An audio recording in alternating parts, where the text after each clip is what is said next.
If you'll all join us in a salute to our flag. Ready, begin.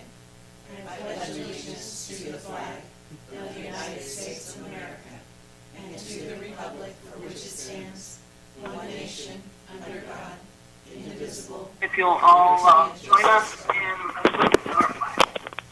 Okay, 1 second, Mayor, and everyone's on the line now. You got it.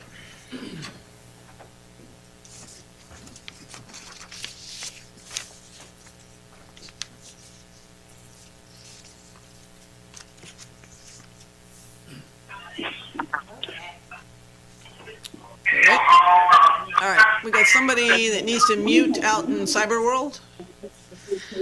Okay.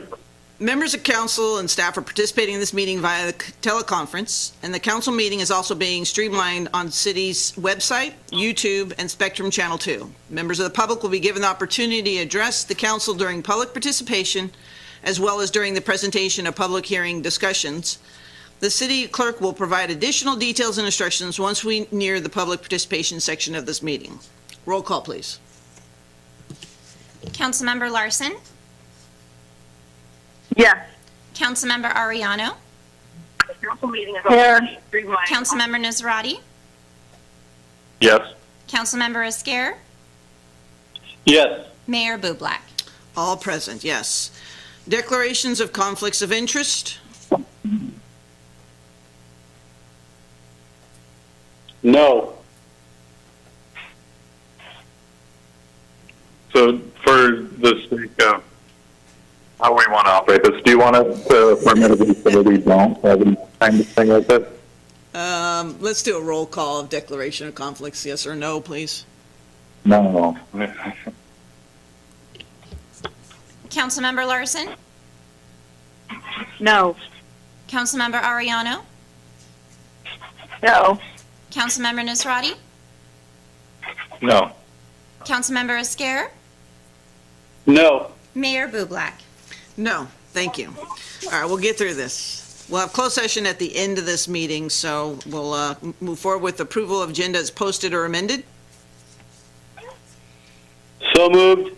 Got a motion. Seconded. Second. Clerk, call the roll, please. Approving the agenda as posted, Councilmember Larson, Yes. Councilmember Ariano, Yes. Councilmember Nazrati, Yes. Councilmember Esquer, Yes. Mayor Bublak. Yes. Okay, now we can have the fun stuff, and nobody's here to reap the benefit of their hard work. Employee of the month. Glenna Jackson, are you out there? I hope you are. Animal Services Supervisor. Glenna Jackson has been named the City of Turlock's Employee of the Month for March 2020. Glenna started her career with the City of Turlock in 1997. She currently serves as the Animal Service Supervisor. Glenna has years of experience working with a variety of animals in distress, abandoned or stray. Her creativity and flexibility promotes a positive environment at Animal Services. Glenna's use of social media at Animal Services allows for numerous animals to find loving homes every year. Glenna always assures that staff have the proper equipment needed to operate safe and caring facility. Besides supervision of staff, Glenna will always assist in whatever capacity, whether it is working the front counter, showing animals, or data entry. Glenna is tasked with assuring the community is provided the best customer service at Animal Services. She brings a lot of positive energy and creativity into the workplace. She is always willing to pitch in as well as provide training and guidance to all she serves. She serves as a personal motivator and mentor to numerous individuals assigned to Animal Services. She is the backbone of Animal Services, operating under minimal staffing levels at all times. Her personal hobbies. Glenna is married to Mike for 30 years. They have 4 children, and get this, 14 grandchildren. They also have 3 dogs and 1 cat, I'm sure she got from work. She's a diehard San Francisco Giants and 49er fan. Glenna spends most of her time attending and supporting her grandchildren in sporting and musical events. She loves to take hot air balloon rides and travel. Camping and the ocean are her favorite places. She loves to crochet, sew, and craft, with many of her items donated to hospice, schools, and local hospitals. While Glenna retires, she will pursue her desire to publish children's books about her adventures in animal control to support responsible pet ownership in our youth. All right, a little accolade for her out there. Everybody can, please. Congratulations, Glenna. Okay, and then Glenn is going to accept this for the animal week, or is that going to be the Chief Animal Care and Control Appreciation Week? We can just say she is because she's not here. Animal Care and Control Appreciation Week is April 12th through the 18th of 2020. Whereas the National Animal Care and Control Association has designated the second week of April each year as Animal Care and Control Appreciation Week. And whereas the various federal, state, and local governmental officials throughout the country take this time to recognize, thank, and commend all animal services officers for the dedicated service they provide to the citizens, various public safety and public service agencies and departments throughout the country. Whereas the Turlock City Council recognizes animal service officers for the many dedicated and long hours of service they perform in serving this community, and fulfilling the Turlock Animal Services commitment to providing the highest and most efficient level of customer service. Now, therefore, I, Amy Bublak, by the virtue of the authority vested in me as mayor of the city of Turlock, and on behalf of the entire city council and all of our citizens, do hereby proclaim April 12th through the 18th as Animal Care and Control Appreciation Week. So go get yourself a new animal that Glenna will show you and fit you for the right size.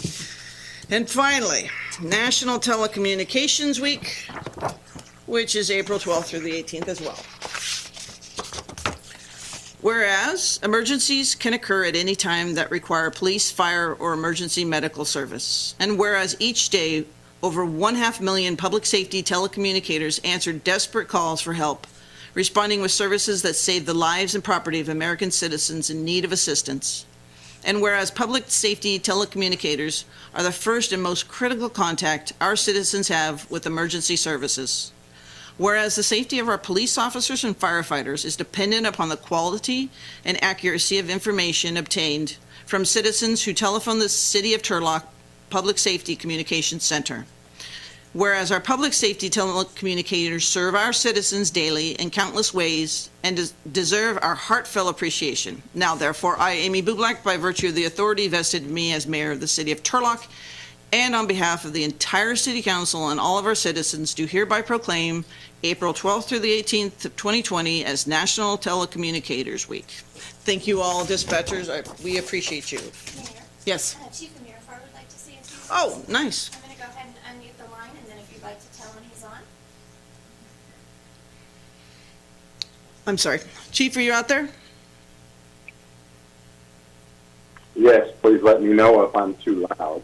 You're not loud enough, actually, so just a little bit louder, please. All right. Honorable Mayor and council members, hopefully you can hear me now. Continue, thank you.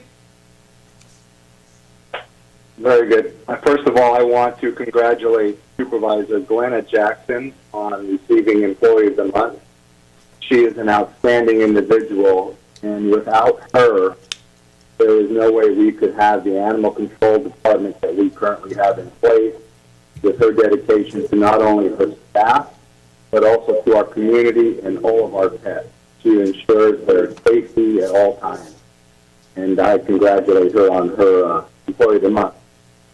Secondly, for Animal Control Week, Chief, you got a little feedback going on. except for one item, and that's what I'm talking through stuff. Can you hear me now? Yes. Okay. I just want to congratulate all of our animal control staff and for the massive work they do year-long in making sure that the pets in our community are kept safe and properly adopted and vaccinated. And I also want to reach out to our public safety dispatchers, Maribel Rodriguez, supervisor,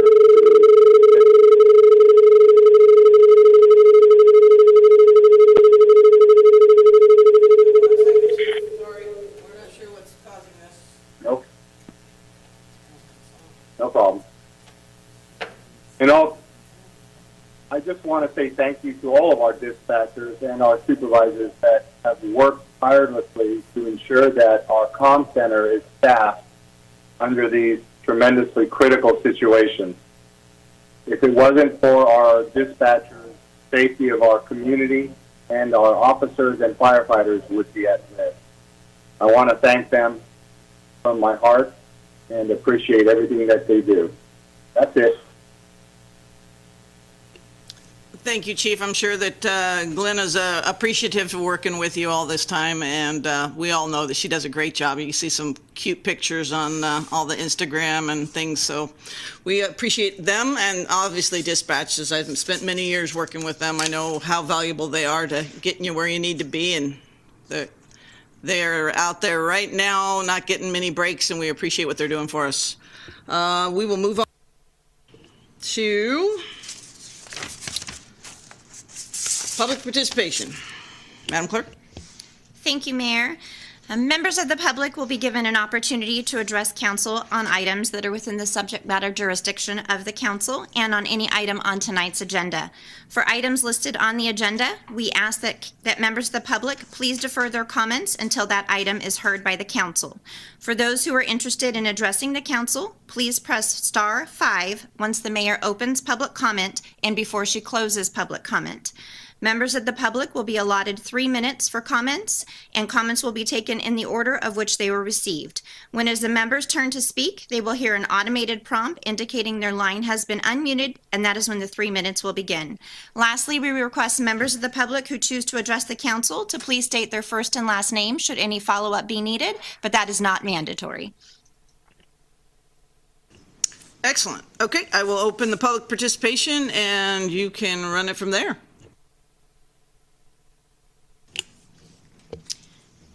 Thank you, Mayor. At this time, I do not have any member of the public who has expressed interest in speaking to the council. If anyone is interested, please press star.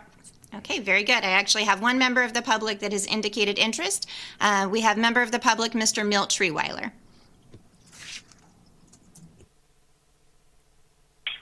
Yes, Mayor, Council, City Staff, Milt Treeweiler.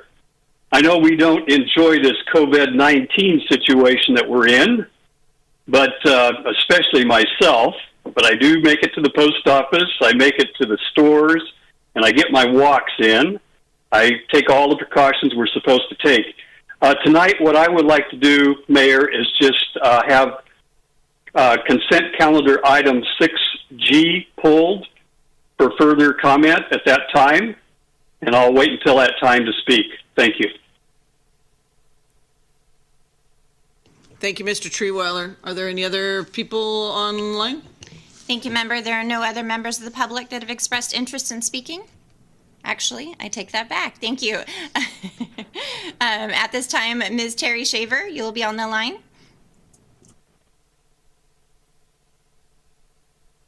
Thank you very much. This is Terry Shaver, Turlock resident. Good evening, council members, mayor, and city leaders. Our cities and counties' planning and preparedness in dealing with the COVID-19 pandemic have been exemplary. The valuable resources and time spent have paid off very well so far, and we thank you. Now, we must move on to the other major issue our city faces. It can't wait another day. We must be looking down the road now, and work now to deal with the financial crisis that's been apparent for at least a year and a half, now made even worse by the COVID crisis. Currently, we're working with basically half the budget we used to work with. Obviously, that's not sustainable, and it will not change unless we significantly increase our sources of revenue, which we desperately need for our city. The fallout from the pandemic and the ways it's affecting our community's population resources will worsen the situation. We must work now to place a measure on the November ballot to increase our sales tax. The deadline to submit a measure to the County Board of Supervisors is June 24th, and it's recommended to submit it at least 2 weeks ahead of that date, which would be June 12th. Our city attorney has advised that attorney fees for his work on this measure will be $2,500 to $3,000, very reasonable, I believe. We are facing financial disaster. The citizens of Turlock deserve a chance to decide whether to commit to a higher sales tax in order to begin to restore our budget and city services. Without that choice, we face going into receivership or bankruptcy. Turlock citizens need to be able to understand the urgency of this financial situation, and we deserve a chance to vote on this. The measure to vote on a sales tax increase for Turlock needs to be addressed now. It needs to be a discussion item, an action item on the next agenda, April 28, 2020. Please reassure us that steps are being taken to get our city's budget back on track.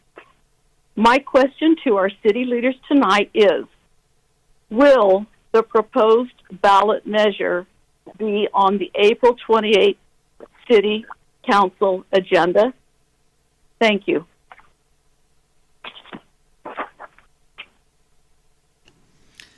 Are there any other calls pending?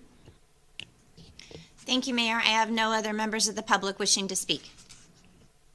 Okay, we will close the public participation, obviously, without having all of us have a conversation and put it on the agenda. Ms. Shaver couldn't actually say. We'll have a new city manager coming in a day and a half. We'll figure out what that agenda looks like shortly. So close participation and moving to the motion waiving readings of all ordinances on the agenda except by title.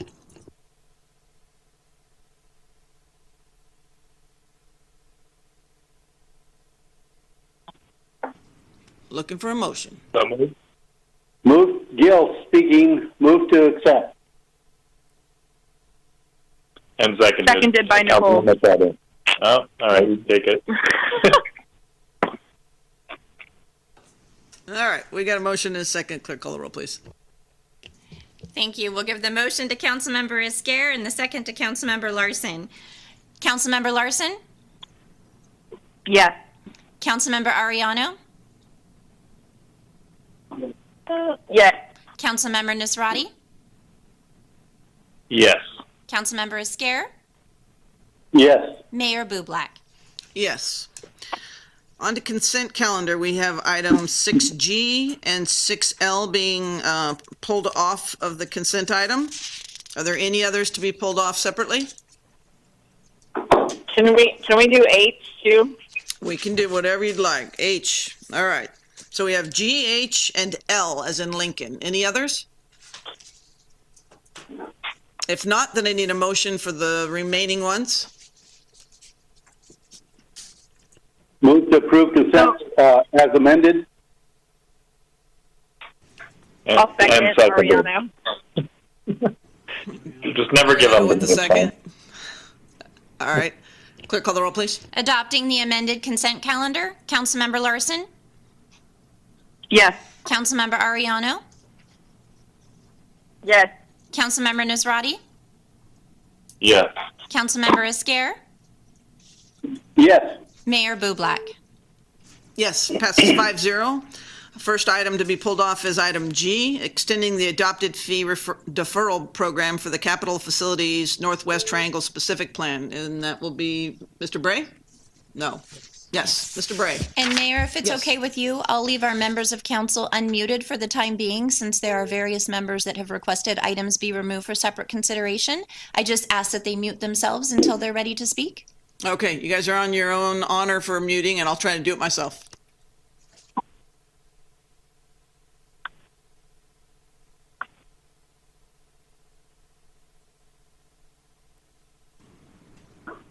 Mr. Bray? Good evening, Mayor and members of the council. Can you hear me okay now? Yes. Oh, okay, excellent. I had a problem with my mute button as well. We'll get the hang of it one of these days. The item before you tonight is twofold. It is the extending the fee deferral program for the capital facility fees, the Northwest Triangle Specific Plan, and the West Side Industrial Specific Impact fees, as well as a specific lien agreement for a deferral payment for 1531 Folkworth Road. So the first item, the first action is the resolution extending the fee deferral program. What this does is the previous extension of the fee deferral programs have been required to come back to council every 2 years for a continuation of the program. The 2-year time limit is up, and so this item is brought back before council. What is different about this item is in order to preserve the number of items that come before council and also reduce the staff time, what's being requested tonight is to extend the fee deferral program indefinitely until directed by the council to bring the program back. So this will eliminate future items to extend the program like we have the previous every 2 years. The second item is for a specific application of the fee deferral program. This is for 1531 Folkerth Road. This is for some construction of mini storages, basically due north of Sodaquist as it tees into Folkerth Road, right up against the railroad tracks. And so this item defers those impact fees. And I want to make a note, the fees that are being deferred and the fees that are deferred in relation to this program are only impact fees. And so those fees cover the impacts that future development creates on the existing city infrastructure. They're not fees for services that are rendered or provided. And I want to make that distinction there. So with that, I'd be happy to answer any questions. Questions for Mr. Bray. We'll start with Councilmember Larson. I'll let the public ask them some questions for Nathan. Thank you. Councilmember Ariano. Can he explain that it's not a deferral for payment? It's just for not pay in lieu of not paying the fees. It's just a operating agreement, so they can take time to pay them. Correct, Mr. Bray? That is correct. Yes, that is correct, Councilmember Ariano. This is not waiving of any fees. What this does is it allows a business to defer fees for a period of time, anywhere between 3, 4, and 5 years. It allows the business to get in, get operational, start making some money so that they can then pay those fees. There's been times where developers have not been able to move forward because of paying for impact fees for impacts that their project creates. But with this creative solution, it allows them to get in the door and start making those making revenue and also making payment on those fees. It doesn't waive any requirement for deferrals over or after the issuance of the certificate of occupancy, appropriate interest, and adjustments to what's similar to like the CPI. We use the Engineering News Index record, ENR. It's an index, and so what it does is it accounts for inflation. Those are both added in to the future payments. Thank you. I just wanted to have you clarify for the public. Councilmember Scare.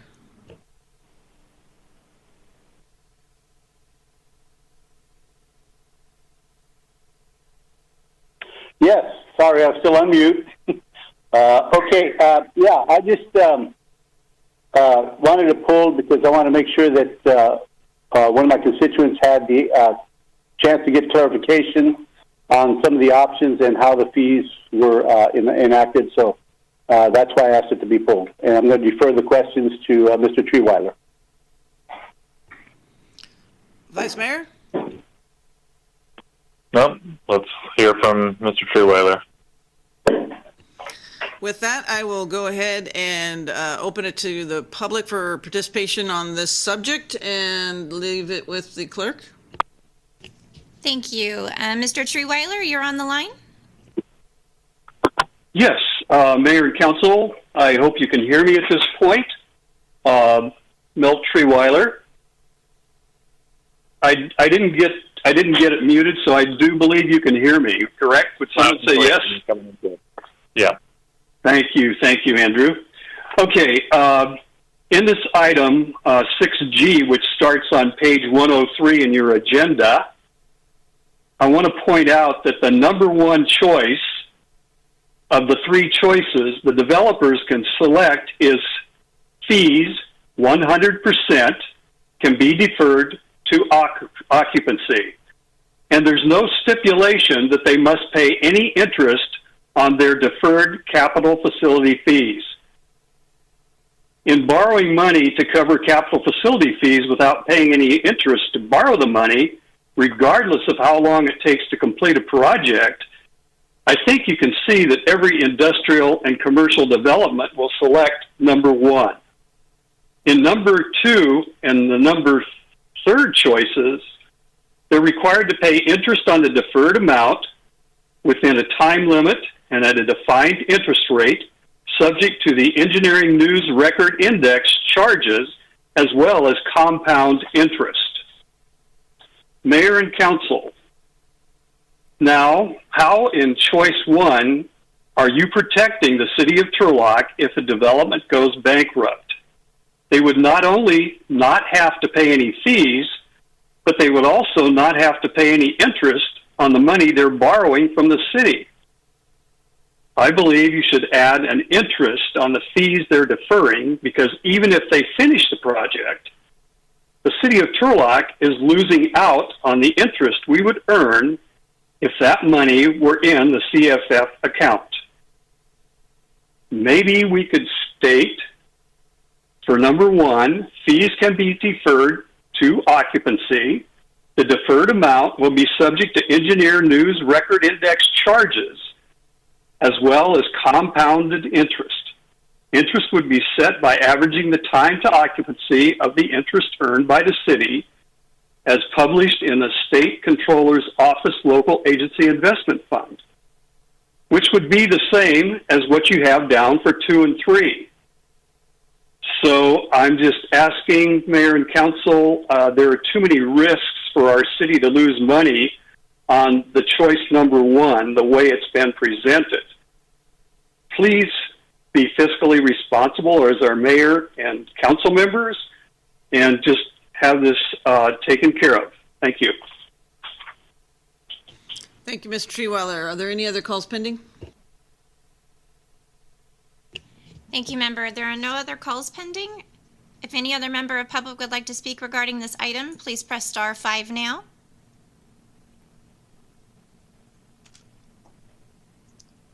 Mayor, there are no other comments. Thank you. We'll close the public participation portion of this. And Mr. Bray, are you still on to answer the question that Mr. Treeweiler asked? Yeah, I can answer the question. Thank you, Mayor. There's a distinct difference here between borrowing city funds and the payment of them of the fees at occupancy. So the impact fees are to cover impacts that the future development will create.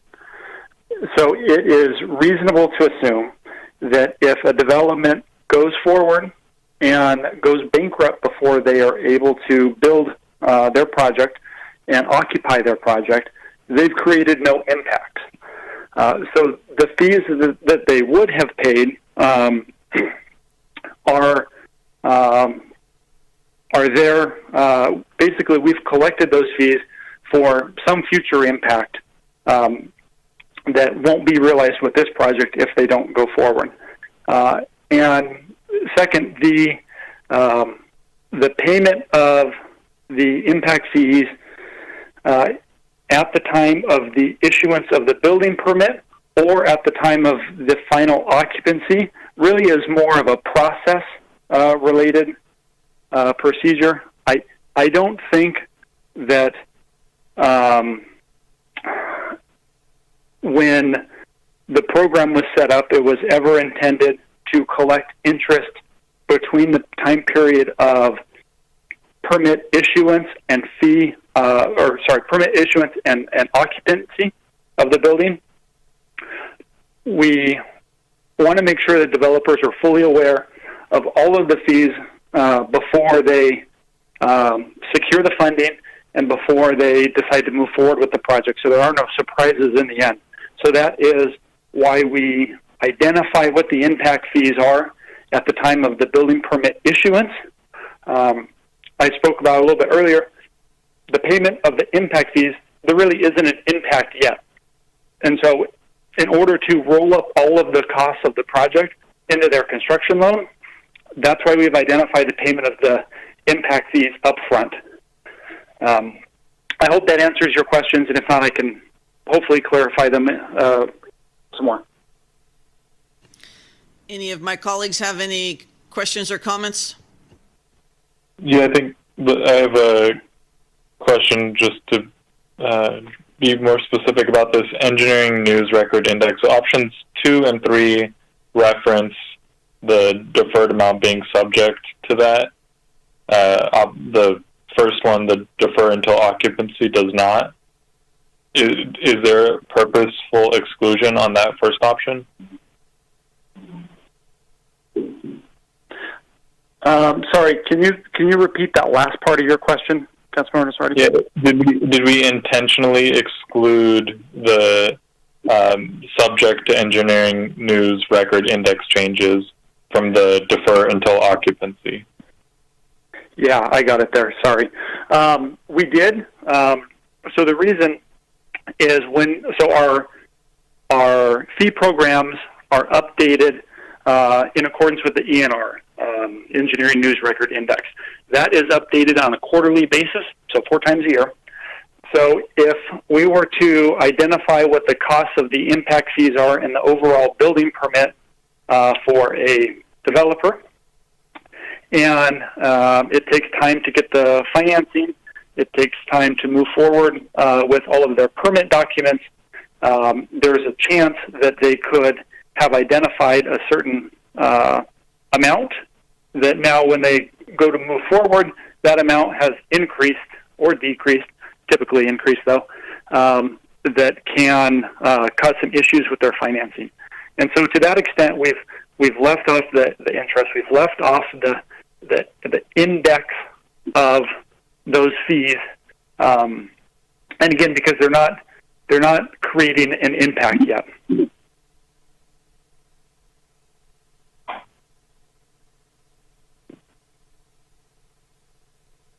I have a question. After Andrew, you can go, Nicole. Hey, Nathan. Thanks again. Thank you for explaining this and the kind of the difference between. I'm sure it's very technical.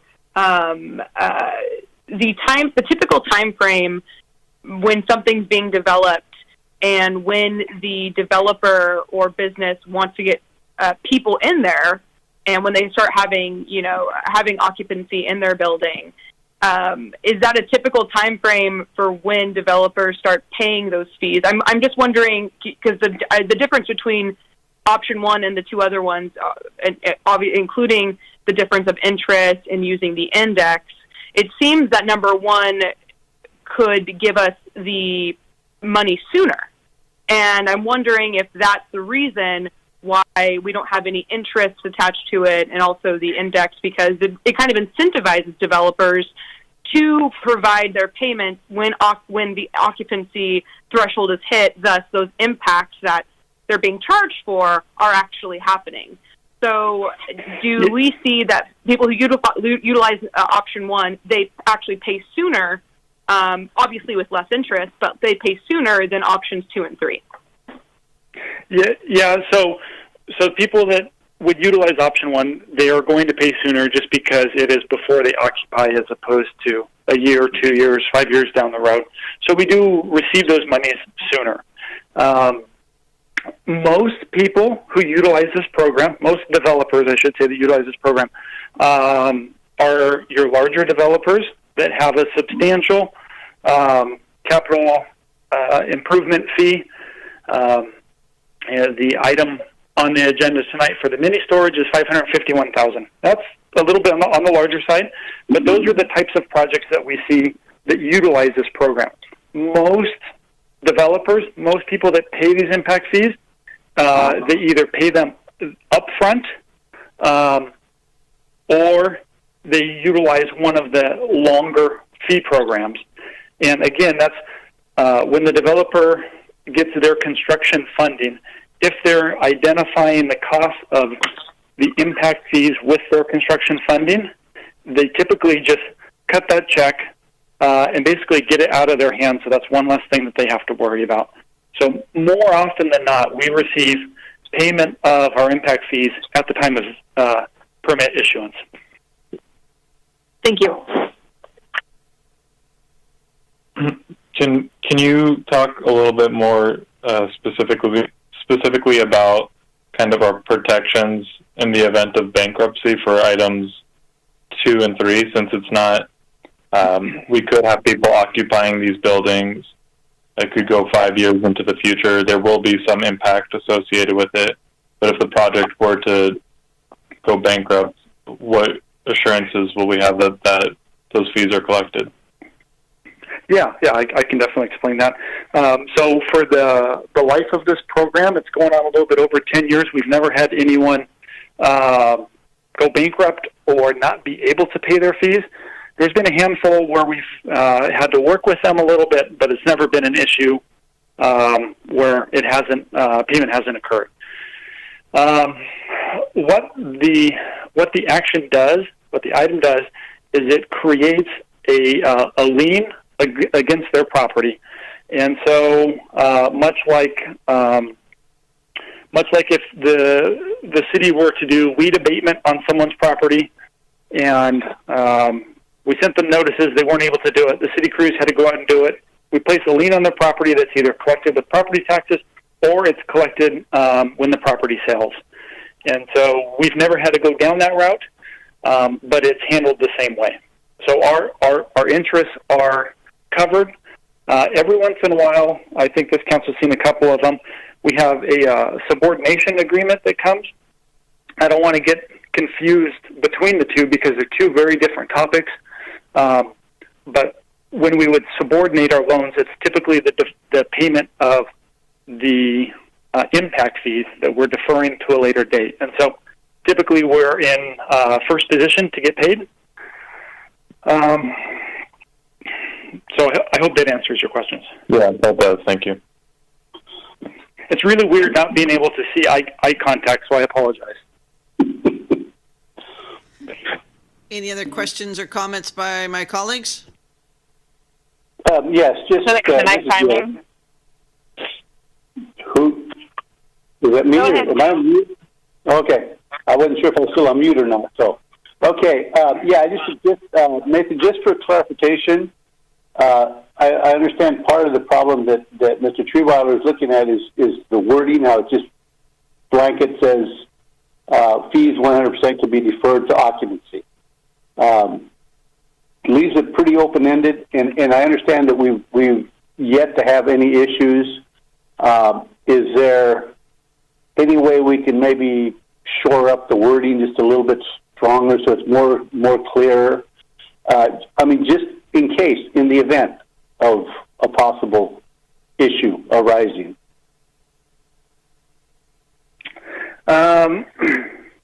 Well, so the agreement that a property owner would enter into would be able to be recorded as a lien on the property. So all of the technical language is identified in the physical agreement. If there were any issues of someone that hadn't paid their fees and they are wanting to open, we still retain control because we won't release the occupancy. We won't sign off on the construction. So we still have another check and balance in place. We could add additional language here, but I'm not sure what that language would be to further identify the intent. Okay, thank you. I'm good. Mayor, hey, Mayor and Council, this is the city attorney. The one thing I'd add is the real reason that we defer impact fees until occupancy has mostly to do with the fact that the impact from the occupancy doesn't exist until somebody can actually move into it and occupy it and use it. So all you're really talking about that's being deferred is the time frame from building permit, when a building permit is issued, until such time as it's otherwise occupied and the impact on infrastructure exists. So there's been a move to push many of these fees back to not be the trigger that's been just historically used, which is building permit, to a time frame in which the impacts are actually experienced. So I just want to add that to the conversation in terms of the thought process that goes into that. You're not making somebody pay for something before it happens. And that means that developers and others don't have to just hold or absorb those costs, kind of indefinitely when it may take a long time to build projects out and so on. So, Thank you. Councilmember Ariano? Thank you. You hear me? Yes. Yep. Okay. Most of the developers that we have take anywhere from, a year to 4 years to get built out, and the cash flow is important during that time, and that's what most of our development has utilized these programs in order to, maintain positive cash flow so they can open, and we are in first position, right, Nathan? That is my understanding, yes. Yes. So it's a way to help stabilize the development, and we are in first position to get our money back. And the developers that have developed in Turlock utilizing these programs are fully aware of the impact that they need to be, in compliance with the city in order to move forward with other projects. So I don't see a problem with continuing the program as it is. It's worked. It's opened up some avenues where my people can move things along and not have these fees just sitting there. So I'm in agreement with what Nathan has suggested.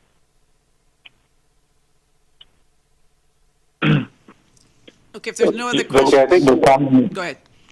Go ahead, Bill. Okay, I think the last comment I would have is I know that we don't often subordinate, but we have on occasion. I'm not really in favor of subordinating ourselves, so I just would make sure that we check that and make sure we don't make a habit of subordinating our first place standing to somebody else. And, I know we have done it in the past, and I'm just not comfortable with it. So as long as we maintain that, I think I'm okay here. The one thing that I would like for us to potentially consider down the road, there's a few of these have come before us, and when I reached out to Nathan about this specific program, there's never been an instance in which a council has rejected this request from a developer.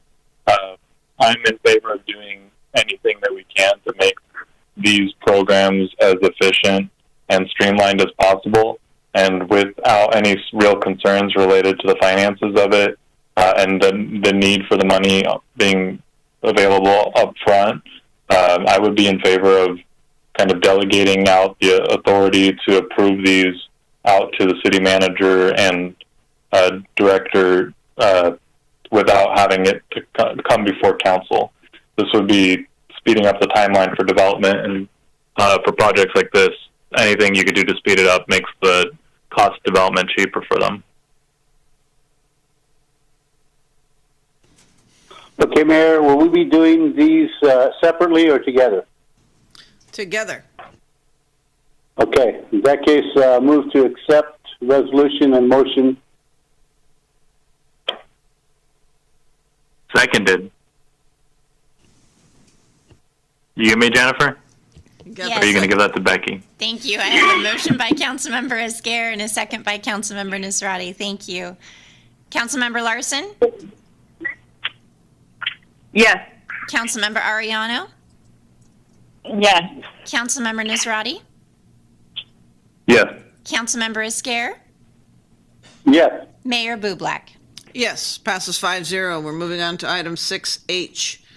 Approving an agreement between the City of Turlock and the Turlock Certified Farmers Market to provide traffic control labor and equipment as provided by the City of Turlock at TCFM's assumption of liability and risk. Who's going to take this? Director Van Gelder, welcome. Thank you, Mayor. Mayor and Council, the item before you tonight, can you hear me, first of all? Perfect. Yep. Yes. Oh, awesome. Okay. The item before you has two actions associated with it.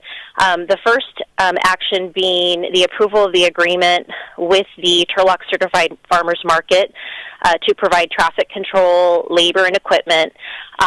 This is a similar agreement that we had in effect last year for their market season, and it worked very well. The city continued to provide oversight of the traffic control setup by having a staff person arrive each Saturday, to just do a quick check to make sure everything was in line. But how it benefited the market, though, is that it saved them significant costs by not having to pay city staff to do all of the labor associated with that. So it was definitely a win-win for both organizations. We're recommending that you consider approving the agreement again so that can help them in their new season, hopefully coming up in a couple of months. And then the second action, along the same lines as what Councilmember Nisrati just talked about in terms of looking for opportunities to streamline and expedite processes, just looking to delegate the authority to the city manager or his or her designee to essentially not have to bring this particular item before you every year, assuming that everything continues to go well with this arrangement. So with that, I would be happy to answer any questions. Thank you. You're just as you were finishing, you kind of were going away from the volume. We heard you, but if anybody's asking you a question, we'll get you. I think it was actually George's fault, not yours. Anybody have questions? Any of my colleagues have questions of Ms. Van Gelder? I do. This is Becky. Hi, Becky. How are you? I had a couple of people call me regarding the start date and considering what is going on. Do we have we met with them with regard to maybe some new caveats that people wear masks or face covering, excuse me? And those type of mitigations. I don't have any problem with the staff report. Those are the questions that were asked of me. Yeah, no, I appreciate you raising the question. So I've been in communication with the market representative, Mr. Follett, and obviously with the COVID situation, things are definitely uncertain, and where TCFM is right now in regard to the market is they don't anticipate opening in May like they normally would. They're actually looking at opening in June, assuming that things keep moving in a positive direction. The reason that we didn't change the time frame on the agreement, though, is I think we're trying to hold out to be as optimistic as possible so that if there's any reason that something changes and they decide to open sooner, we would be within that time frame. And so obviously it's kind of a week-by-week scenario, but in my last conversation with Mr. Follett, they're looking at a June opening. And we had conversations about the social distancing strategies and, the idea of possibly having more spacing between vendors, having more hand washing stations, things of that nature. They're very cognizant of that, and I think as we get closer to the market actually opening, we would have a better sense of what their strategies will be, and we could absolutely provide council with an update at that time to let you know what their plans are. Thank you. Any other questions of Ms. Van Gelder?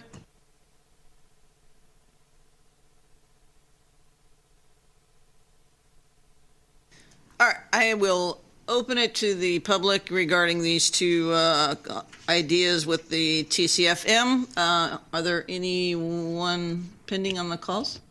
If any member of the public would like to address the council regarding this item, please press star 5 now. Mayor, there are no members of the public that would like to speak. All right, I will close the public hearing, bring it back for the will of council. I will say that, thank you, Ms. Van Gelder. Anything else you can bring forward that we can start moving to make it procedurally not have to be elongated into a meeting would be welcome. So thank you for doing that. Is there a motion? So moved, Ariano. Seconded, Gill. We have a motion and a second and names attached. Clerk, call the roll, please. Thank you. Councilmember Larson? Yes. Councilmember Ariano? Yes. Councilmember Nazrati? Yes. Councilmember Esquer? Yes. Mayor Bublak? Yes, passes 5-0. Thank you, Ms. Van Gelder.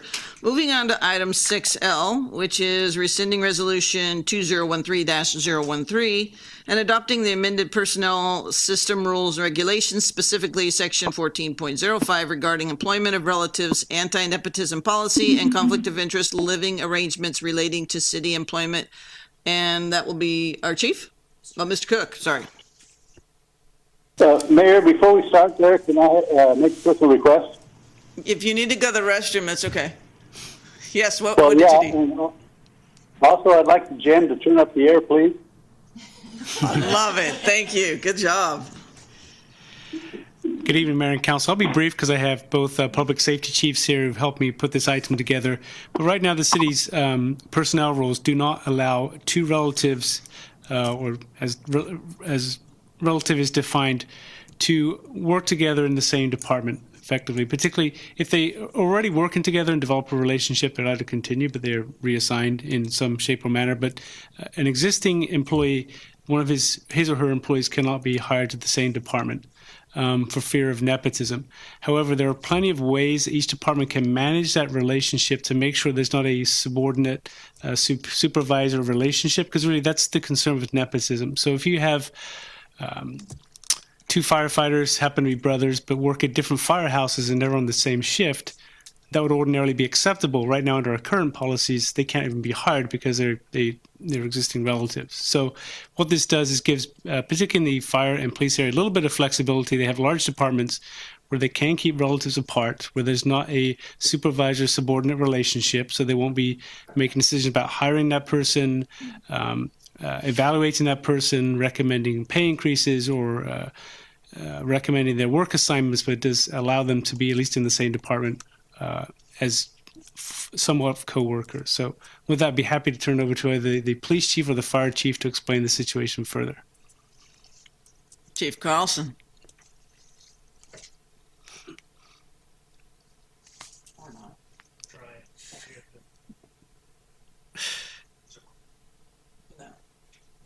Go ahead, try it now. No. Yes. Yeah? Okay. Thank you, Mayor and Council. Mr. Cook, do you want to go first, Chief Amafar, or? No, I'm sorry. I just mute my phone. Go for it. Okay. Speaking for the fire department, you're absolutely right, Mr. Cook. We're a larger department. One of the challenges that we are currently having is retention of employees. We are seeing more and more people that we hire move on to other departments. So looking for strategies to help us retain specifically local people that want to work for the fire department. This is nepotism in the fire service is something, I mean, it's pretty prevalent. I mean, it's a family business. Turlock is one of the last departments that I know of that restricts it to this level. You're absolutely right. We're not talking about my son working here or my daughter working here. We're talking about cousins, aunts, uncles, nephews working on different shifts that we can separate. We have policies, procedures in place. They will absolutely have no say in promotions, discipline, where they work. That's in the direct line of supervision, and that's why the policy or the recommendation for the change does preclude the chief of the department from employing any of his relatives. So, Chief Amafar? Thank you, Mayor and Council members. Can you hear me? Yes. Great. I want to thank Interim City Manager Michael Cook for bringing this forward, along with our Human Resources Manager, Sarah Eddy. I've been attempting to bring this forward for at least 5 years now. It is a huge problem in the law enforcement field, as Chief Carlson has mentioned in regards to fire. The policy is extremely restrictive in our ability to hire individuals who may be family members. And let's be clear, in regards to backgrounds for law enforcement, it's a fact that we raise family members and our kids in a manner that would easily pass these backgrounds. And we are one of the fewest cities left that have a nepotism policy such as what we've had since 1994 at least. The city of Ceres, the city of Modesto, the Stanislaus County Sheriff's Department, they all have much more available nepotism policies. And in fact, Sheriff Christensen hired his own son. Now, our nepotism policy, as Chief Carlson stated, would not allow that. I can't hire my son. But some of the changes that have been made in this policy allow that, for instance, my son, who is a firefighter, could apply for Turlock Fire Department. Not that he would, because he's very happy where he's at. But with this change, that could happen. And if Chief Carlson had a child that wanted to be a police officer, that child could apply with the city of Turlock. But we could not hire our own children. And that's one of the other changes. Furthermore, just so we're clear, we have had instances where we've had relationships develop in the police department, and whereas those relationships resulted in individuals leaving our police department. My inability to hire a brother, my inability to hire a son, my inability to hire a daughter, losing a police because I promoted a sergeant. Those are things that have been happening now for several years, and this allows us to move forward and have a better opportunity to bring staffing on that will easily pass our background. And as Chief Carlson said, it's a family business. And you look down on the East Coast, they've been doing this for over 50 years. And as Chief Carlson said, we have our Lexipol policy and procedures that are developed through law firms. We've had it at the police department for the 30 years or 25 years that I've been there. We brought it on 25 years ago, and our policies are very clear in regards to supervisory authorities and discipline and nepotism, promotionals, pay scales, etc. All that comes under our policy and procedures. So we very much cover it. So with that, I'm more than happy to answer any questions from council in regards to this. All right, my colleagues, anyone have questions for either the chiefs or our interim city manager? Yes, Mayor, this is Gil. Yeah, one of the reasons I've had a few email contacts with Chief Alfar and Michael, and so we were able to discuss this in depth. And I think one of the reasons I looked at it is just I just wasn't sure this should have been a consent calendar item. I think it should have been more of a agenda discussion item, and that was one of the reasons I wanted to bring it out. Excuse me, I think I'm choking. anyway, that's one of the reasons I wanted to discuss it. And I don't know, just something about the word nepotism to me is it just kind of seems to have a negative tone. I mean, if you define nepotism, it's a favoritism, okay, based on kinship. I know that's not exactly what we're talking about here, but can we find something else to call it other than nepotism? Because I don't know. I know it's semantics, but and I understand both the chiefs. Like I said, I had communication with both of them. I understand the policy they're talking about.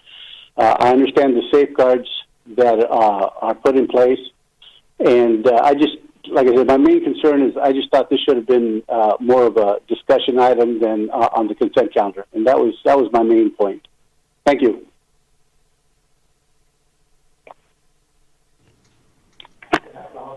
So, this is Doug. Real quick, just if it makes people feel more comfortable, we could call this a familiar relationship policy as opposed to a nepotism policy. I don't want some, just word choice to be a deciding factor, but we could. That's what I would suggest as a change. So you were kind of soft on that, Mr. White. That was a little soft, but this is an anti, not a nepotism, right? So what if we're looking for an anti-nepotism verbiage?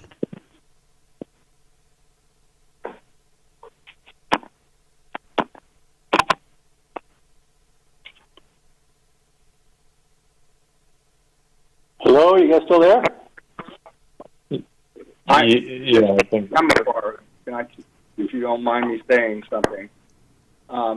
Who's speaking? In regards to... Okay. Can you lean forward just a little bit, Chief? How about now?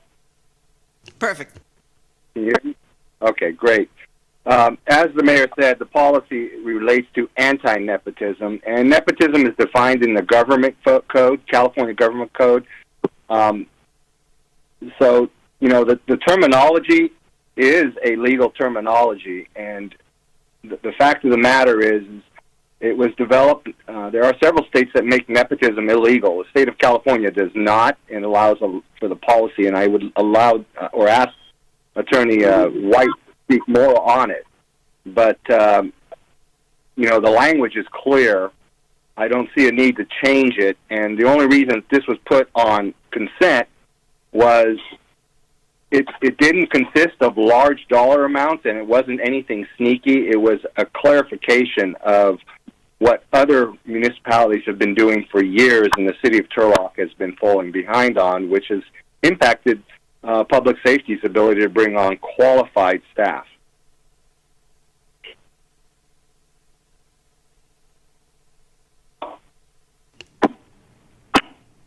Any other questions?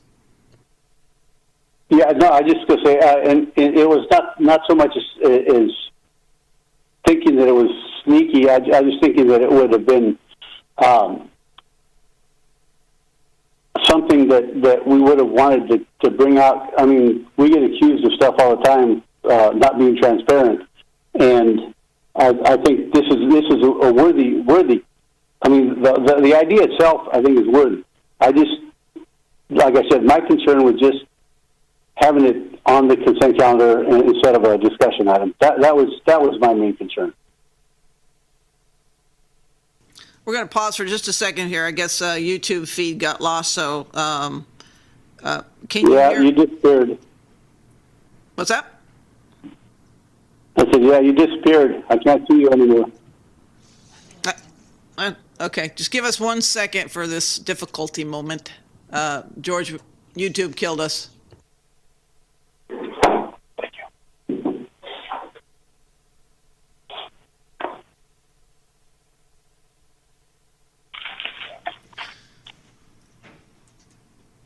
Former employee of the month is on it right now, so we'll have George fix this. Did you emphasize former?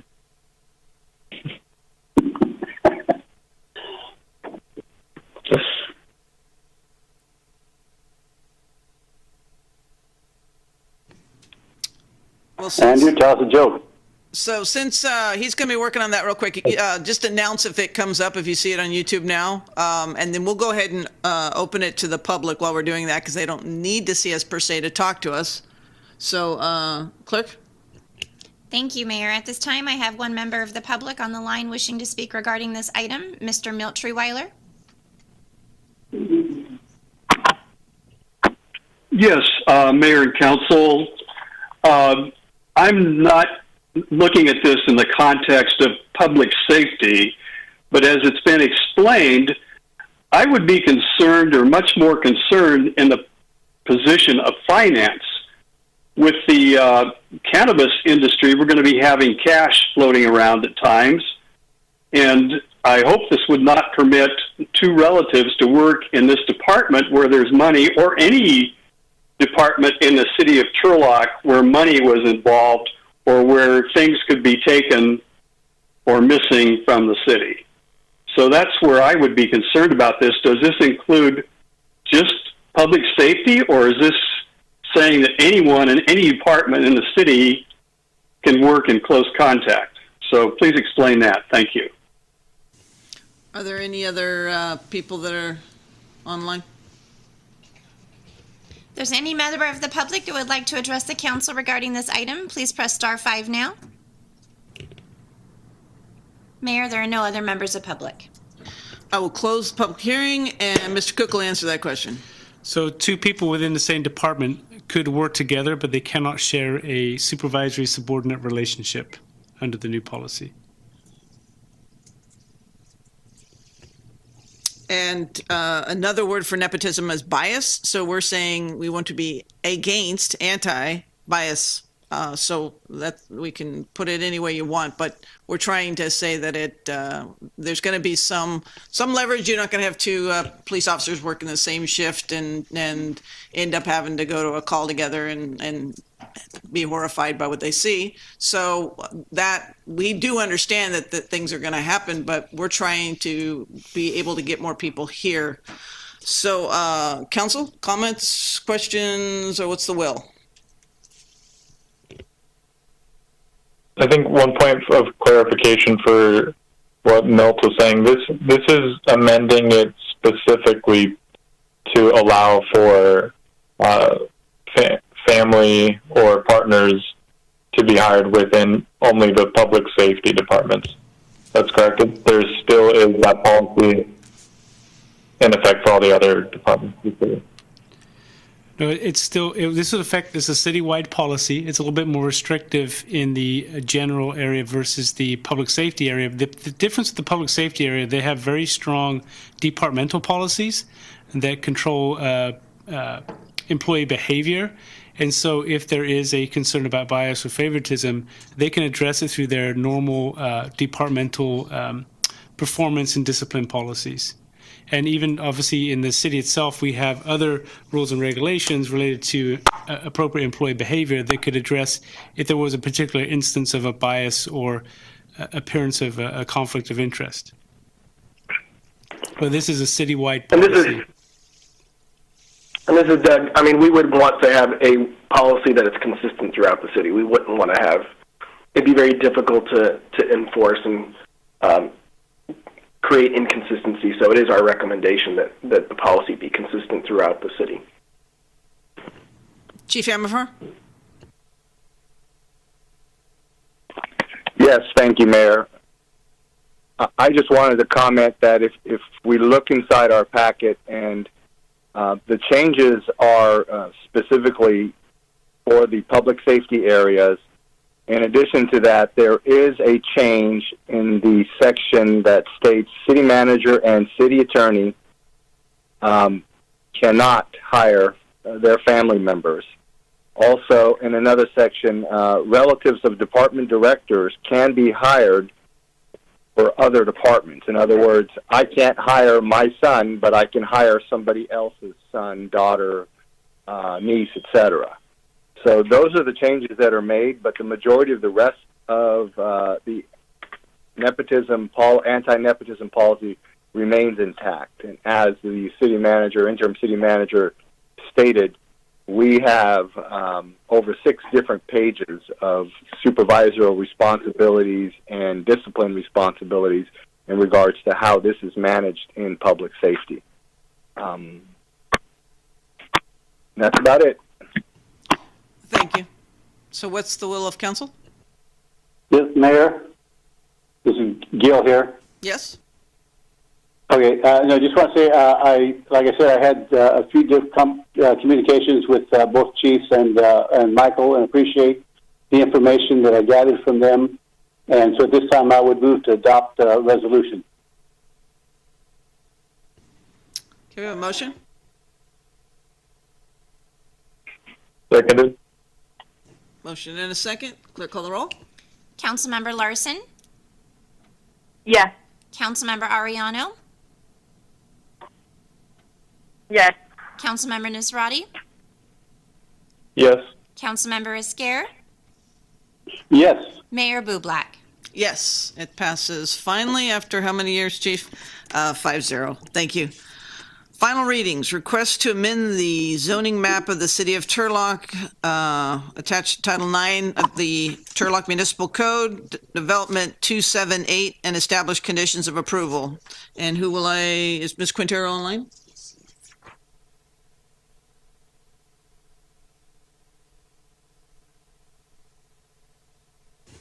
Katie, you out there? Hello, I'm here. Hello. Can you hear me? Yes, go ahead.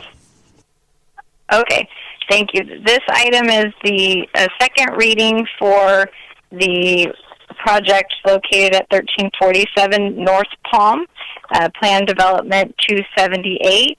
And again, this is a proposal to develop an approximately 0.92 acre property with 13 single-family attached homes. And I'm available if there are any questions on this second reading. Questions for staff?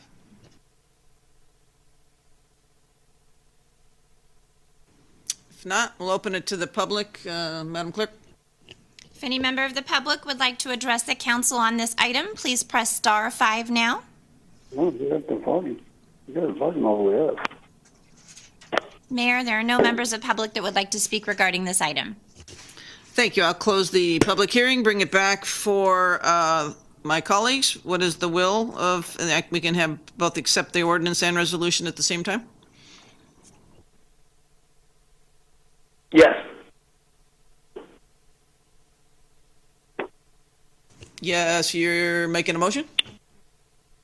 Can you say that? Because I can hear you guys. Mayor, this was Doug. You can do them at the same time as long as nobody's going to vote differently on one or the other. I didn't recognize your yes. Okay, thank you. All right, is there a motion? So moved. Larson. Thank you. Second? Second, Gil. Seconded by Councilmember Esquer. Clerk, call the roll. Adopting an ordinance amending the zoning map of the city of Turlock, California, attached to Title 9 of the Turlock Municipal Code, Rezone 2019-03, Plan Development 278, FQC Inc., as introduced at the April 14th, 2020 City Council meeting. Establishing conditions of approval for Plan Development 278, FQC Inc. Councilmember Larson? Yes. Councilmember Ariano?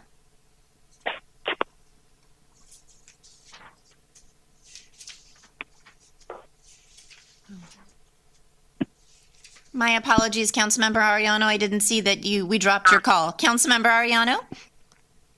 I'm here. I'm back. Thank you. We're taking a vote now on the item for final reading 7A.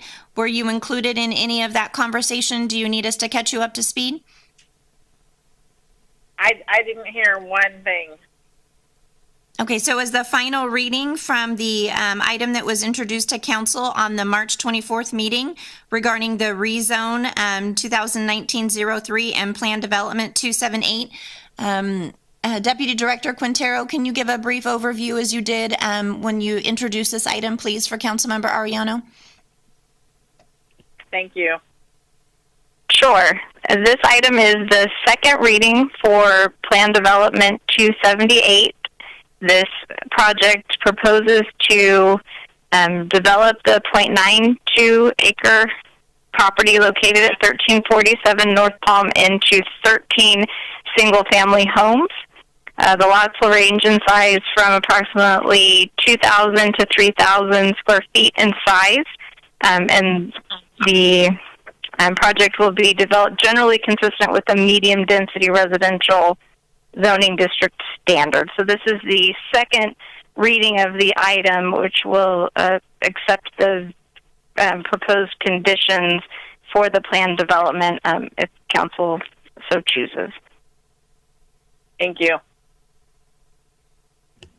Councilmember Arellano, we had no public comment, and we have a motion by Councilmember Larson and a second by Councilmember Esquer adopting both the ordinance as well as the establishing conditions of approval. So I'll start over with our vote. Councilmember Larson? Yes. Councilmember Arellano? Yes. Councilmember Nasrati? Yes. Councilmember Esquer? Yes. Mayor Bublak? Yes, it passes 5-0. Thank you, Ms. Quintero. Moving on to item 8A, public hearing request to waive reading and introduction of an urgency ordinance, reading an adoption of an urgency ordinance by Mr. Cook. Yes? Excuse me, Mayor? Oh, yes. Can you hear me? Because something went wrong with the volume. I can barely hear all of you. All right. We can hear you perfectly. Let's see. Okay. All right. Well, as long as you can hear me, I guess we're okay. You're doing really good. But we want you to hear me, too. I don't want to talk to Aaron. All right. So, Mr. White, you're in charge of this one, sir. Yes, Mayor and Council. What you have before you is an item that would essentially allow us to have a non-criminal form of remedy for people who violate any kind of county, state, or federal orders related to COVID-19 specifically. These penalties would be in effect for as long as those the declaration of emergencies or public health and safety orders were in effect, specific to COVID-19. And it would create a remedy of allowing police to offer fines as opposed to charging folks with misdemeanors or something else. So it would go in it would scale up on your first violation to $250 per person, then $500, and then $1,000 for these violations. Of course, the goal of everybody is not to have to write any fines in the first place, and to make sure that we get compliance from folks through education and awareness, and that be done willingly. But for people who willfully violate these orders, this creates a system that gives us a non-criminal option. I just want to make sure that everyone understands in the public that this is not an endorsement of any of the public health officials or any government officials' decisions or orders in and of themselves. It just provides a non-criminal remedy for violations of them. And those are remedies which we as creatures of the state and cities within the United States are required to follow and adhere to, irrespective of whether or not we agree with them or not. But again, the whole goal of this is to create a non-criminal remedy in the form of fines, $250, $500, and $1,000, as it scales up for willful violations. So happy to answer any questions anyone may have based off of that. Questions for Mr. White? This is Becky. So does this order charge the non-essential people with fines if they're working? No. So if you were in violation of something that was a government order, and I'll give you a very specific one. So as just to use for purposes of an example, so let's say that somebody was operating a restaurant where they were allowing people to come in and dine and refused to close. Then the restaurant operator, as well as the patrons, once they were informed that they needed to either close and or leave, if they absolutely refused to do this, then that would give the police the option of being able to write a fine as opposed to having to charge those folks with, a misdemeanor. Now, again, I want to go through the idea that this is after somebody's been told, educated on the fact that they're in violation of both a county order, state order, and advice and recommendations from the federal government, that they refuse to comply. And so, again, the goal here is to give a non-criminal remedy to the police that they have the option of using, and I have full faith and confidence in our police force and their ability to decide when it's appropriate and not appropriate to use and implement fines. So I hope that answers your question. Chief Amafar? Yeah, I'm good. Yeah, this is Chief Amafar, and I appreciate Attorney White's presentation of this item in this ordinance. And the terminology is administrative cite. We utilize administrative citations throughout the city. Fire's code enforcement does so, as does the police department, as does animal services.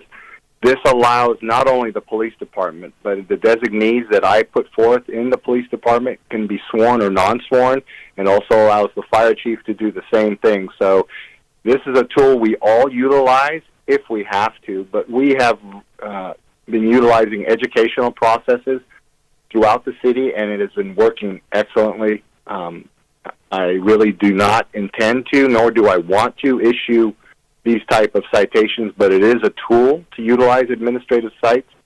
And before we do such, we will try to gain compliance always. And if I could add just one more thing, and thanks for clarifying that, Chief. I should have applied it more broadly. This is the fine levels that we have advocated for are significantly lower than what most other jurisdictions who have adopted fine schedules are adopting. Even in very conservative areas in Texas or throughout the nation, most fine systems are going straight to a $1,000 fine per incident, and it's being used a lot in cases where facial coverings are being required. And so we're not advocating that because we've had a good relationship with the citizens and we've had a good level of compliance. So it's just a tool. But I also want you to know that the fine schedule is, I think, much more palatable at an introductory level than what other jurisdictions are going. They're going straight to the 1,000, and that's the fine schedule that they've gone to. Any more questions for staff?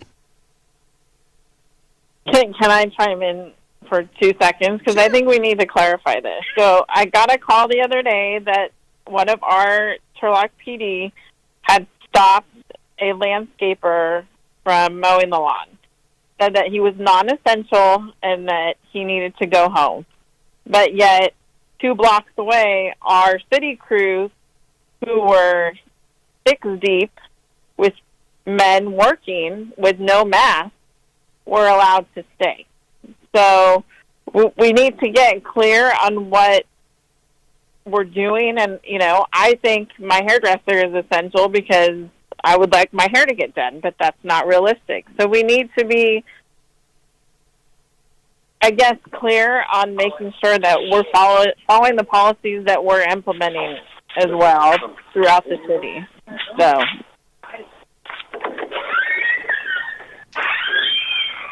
Any other comments, questions, or actually questions for staff before we open it to the public?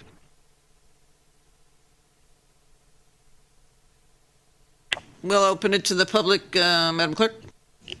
If any member of the public would like to address the council on this item, please press star 5 now. Thank you, Mayor. There's no member of the public that would like to address the council. All right, I will close the public hearing, bring it back for my colleagues. What is the will of council?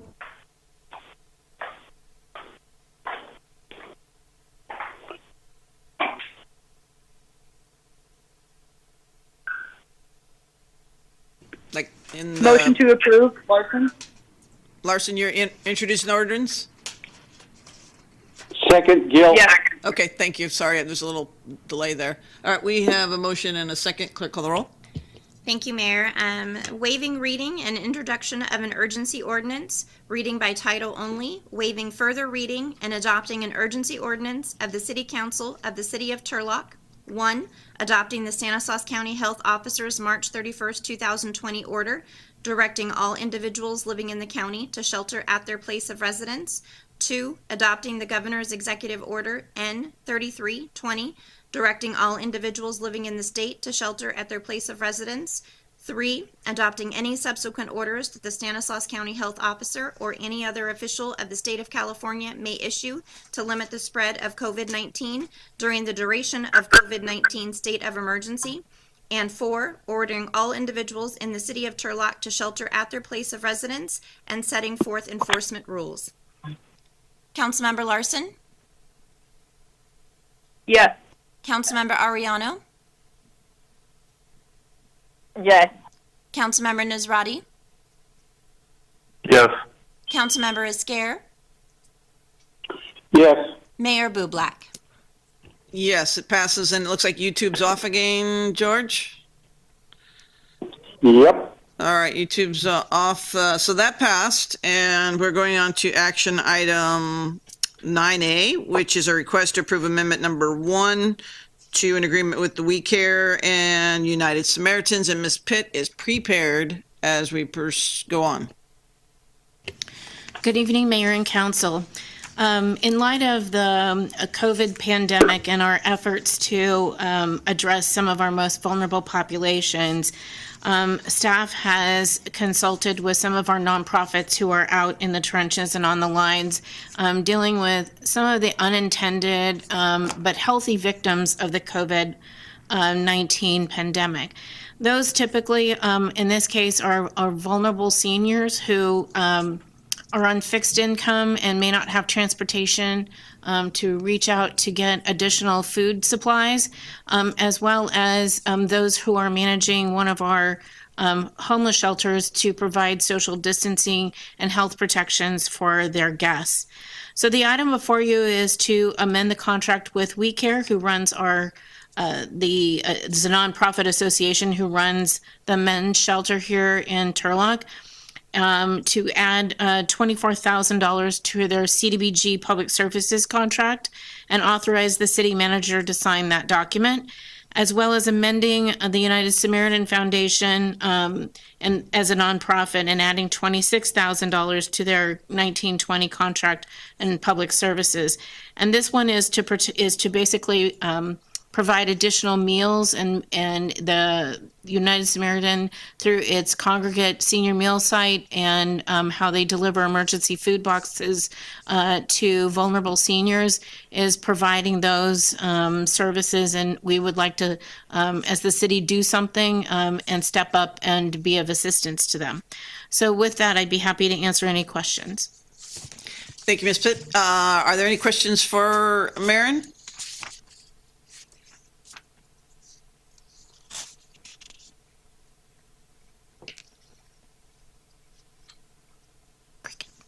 Okay, if not, then we will go ahead and open it to the public. I do know, Ms. Jackson, you got, like, right after I put the gavel down, I apologize on the last one. So if you want to call back in and tell us what that was about, or on this one, clerk, go ahead.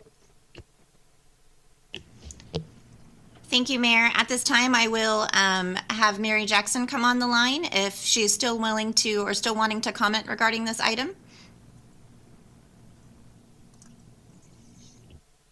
Okay, is that me? It's Mary Jackson. Hello? Mary? Yeah, we can hear you. Okay, I'm sorry. This is very hard. I've teleconferenced before, but I'm not concerned about this item. I had a similar question about telling people who are doing yard maintenance because this happened to my neighbor this week, and he had to come and borrow my lawnmower, which is not a problem. But the man who does his mowing was told that he is not supposed to be doing it, and is supposed to come back in 2 to 3 weeks. When right around the corner, we have a house being worked on in my neighborhood. We have city employees all over.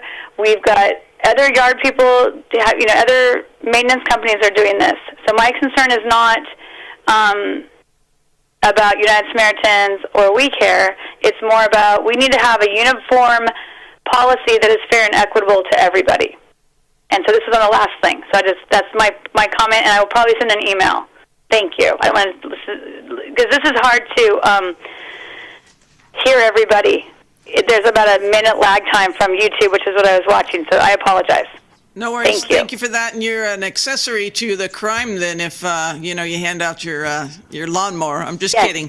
We'll post something online tomorrow of what the essentials are. Are there any other people for public comment?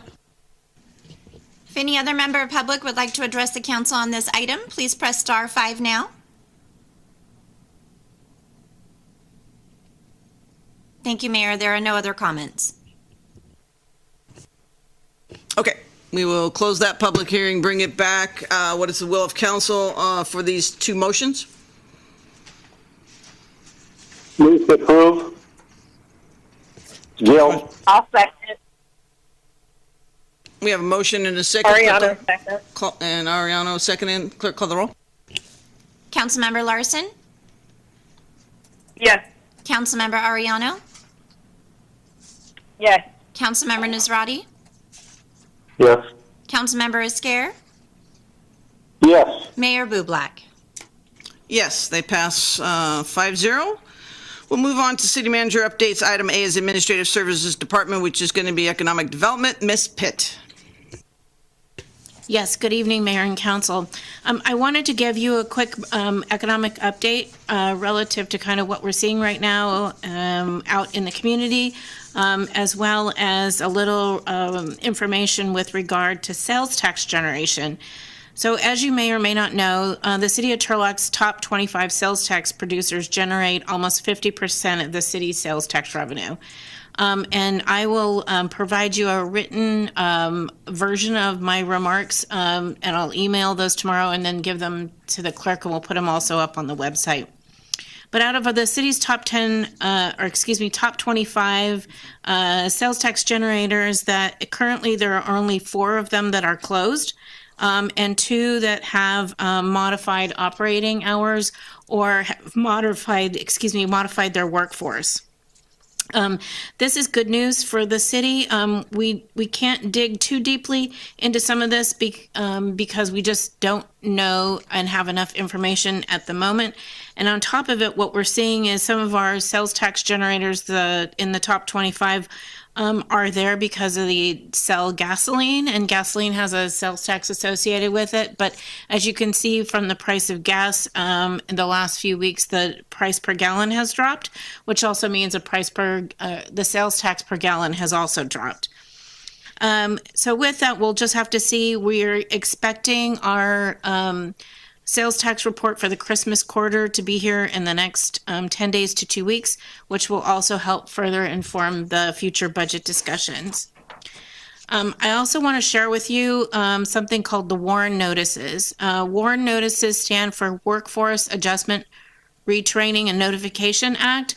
It's a federal act, but the state of California has its own WARN Notice Act that requires notification of when businesses lay off a significant number of employees, and they have to give at least a 60-day notice, etc.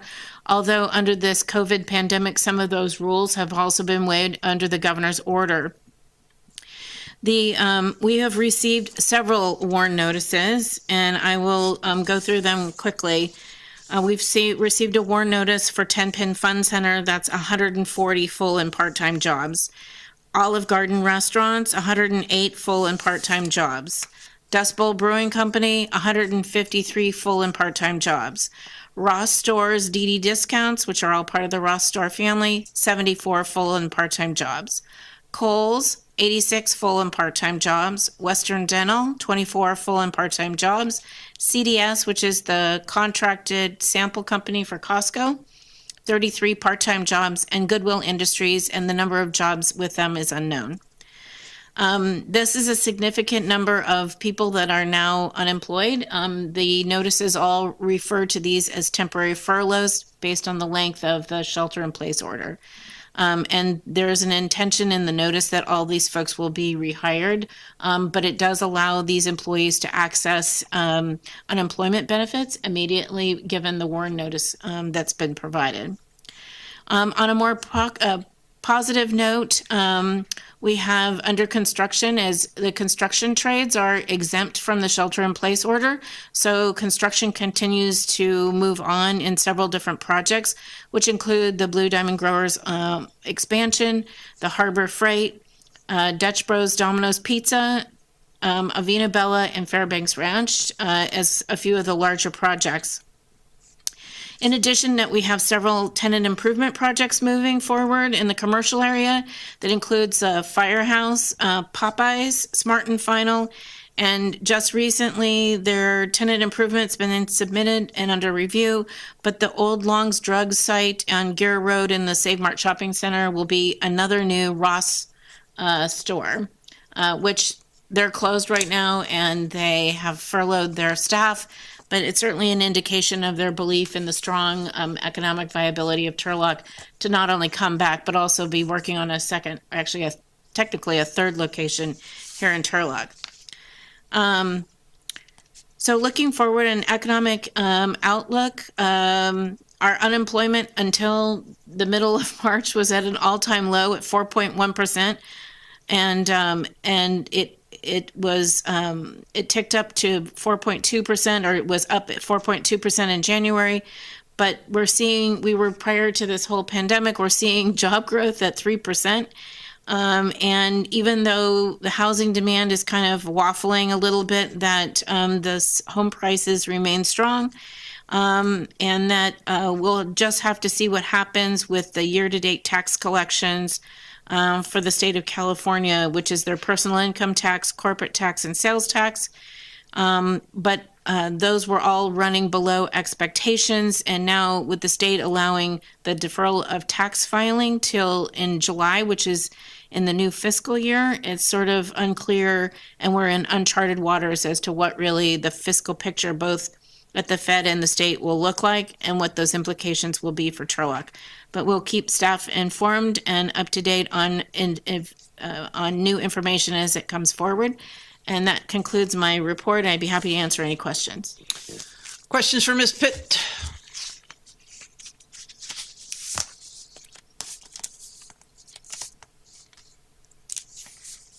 Okay, I'll open it to the public. Is anyone wishing to ask a question or comment on this? Any member of the public would like to address the council regarding this item, please press star 5 now.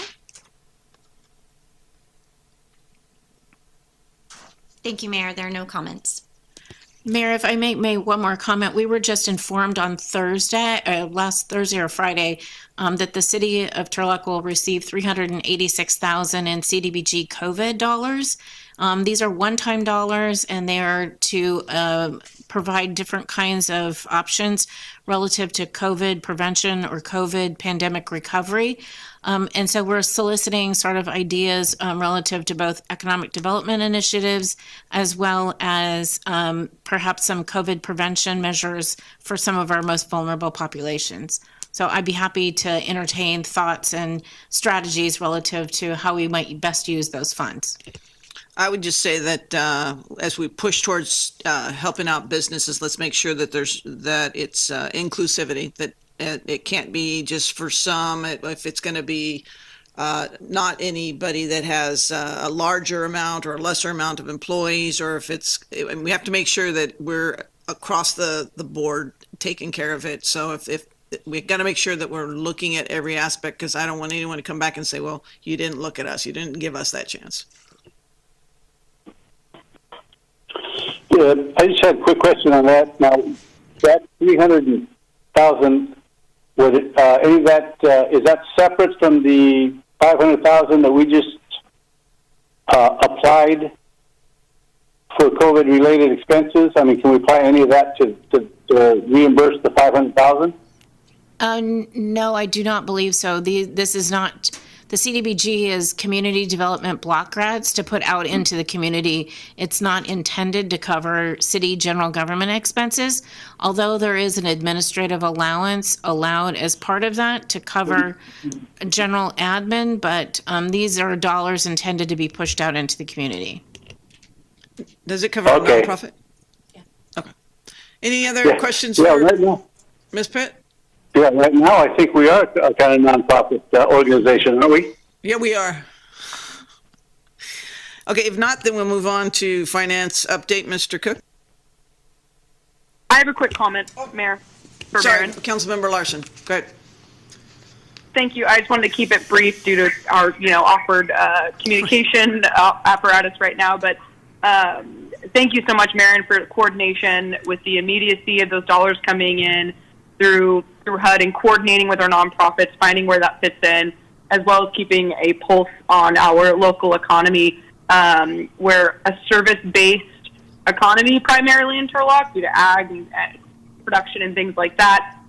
So thank you for keeping in constant contact with our business leaders and for keeping in mind our most vulnerable population and working with those organizations that truly are first responders in a lot of ways to those populations. So thank you so much for that.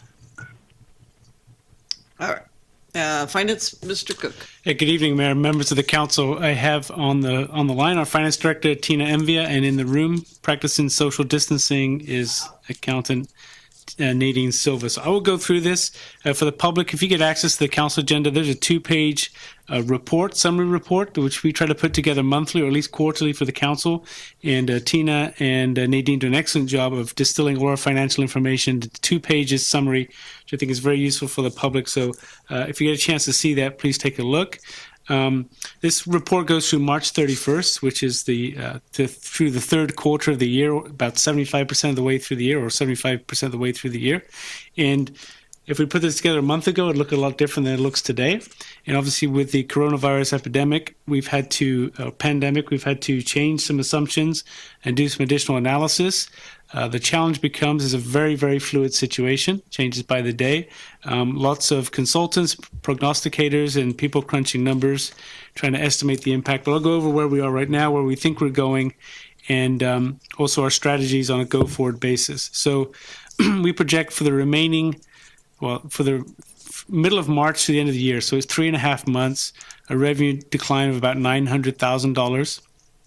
As well as an additional expenses of $500,000 for COVID-19 response, which the council approved at the last meeting. We don't think we'll spend all of that $500,000 in this budget year. We expect to be reimbursed by FEMA, either indirectly or directly. And the mayor and I were on a conference call today, which included Congressman Harder. He has co-signed HR 6467, which is working its way through the Congress, which will provide direct assistance to smaller cities. A lot of people were concerned a previous stimulus bill provided direct funding for cities larger than 500,000. This would provide direct stimulus to cities smaller than 500,000. So we're watching that go through the legislative process. So with the revenues down $900,000, or projected to be down $900,000, an additional $500,000 in expenses, that's a $1.4 million change in our financial outlook for just this budget year, again, the remaining 3.5 months of the year. On the bright side, expenses right now are at 68% for the year. Ordinarily, right now, if we're spending everything on target, we'd be at 75%. So we're underspending by a projected $1 to $2 million this year if we keep expenses low as we are. And I'll explain why we've been keeping expenses below projections so far this year. But keeping that spending low has severely impacted service levels and morale. You've heard frequently from our public safety providers having a hard time providing enough staff to get the job done. And then with COVID-19, we're asking staff to do a lot more with a small staff. So you've got your fire department heading up the Emergency Operations Center, Chief Carlson primarily, but also Captain Bickle and Packwood and a whole host of others are working very, very hard to work in sync with the county EOC. Police department, again, going above and beyond. As you heard, the governor's releasing 6,000 people from state prison. We believe about 50 of those will end up in our region. So again, that's more cause and concern for the police department. And again, our county jail, because of the change in bond requirements, 54 jail inmates were released from the county jail today, and up to 100 more the sheriff predicts. Again, it's up to the district attorney, but they're having conversations, but that could be 150 more jail inmates released in our region. So again, increased demand on police services, as well as enforcing some of the demands or the order from the governor in the county. And again, local government is, most of what we do is critical infrastructure or essential workers. So you have nearly everybody at City Hall, in the city family working or teleworking.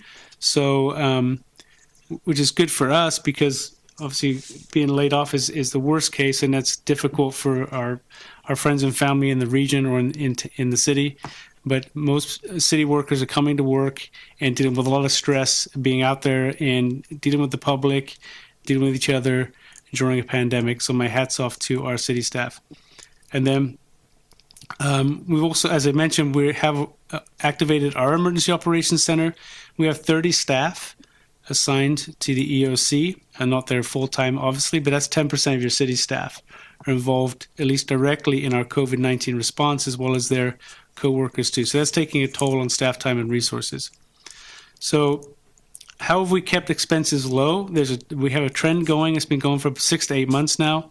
We need to continue this trend. I think some people are concerned, like, hey, how are you reacting to this crisis? And I get that. But I think we've been a little bit ahead of the curve in trying to keep expenses as low as we can all year, watching our expenses, because we were concerned about how this budget was going to be anyway. So in some respect, that instills fiscal discipline into your department heads and your employee the entire fiscal year. So we've kept many funded positions vacant throughout the year.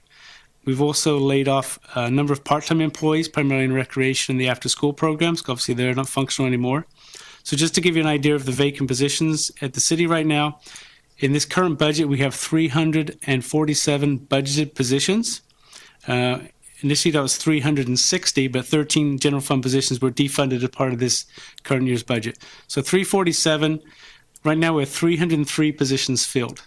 So we have 44 vacancies. That's a 13% vacancy rate. So we have 13% of our positions are vacant. In the general fund, we have 200 positions, of which 19 are vacant. So that's a 9.5% vacancy rate.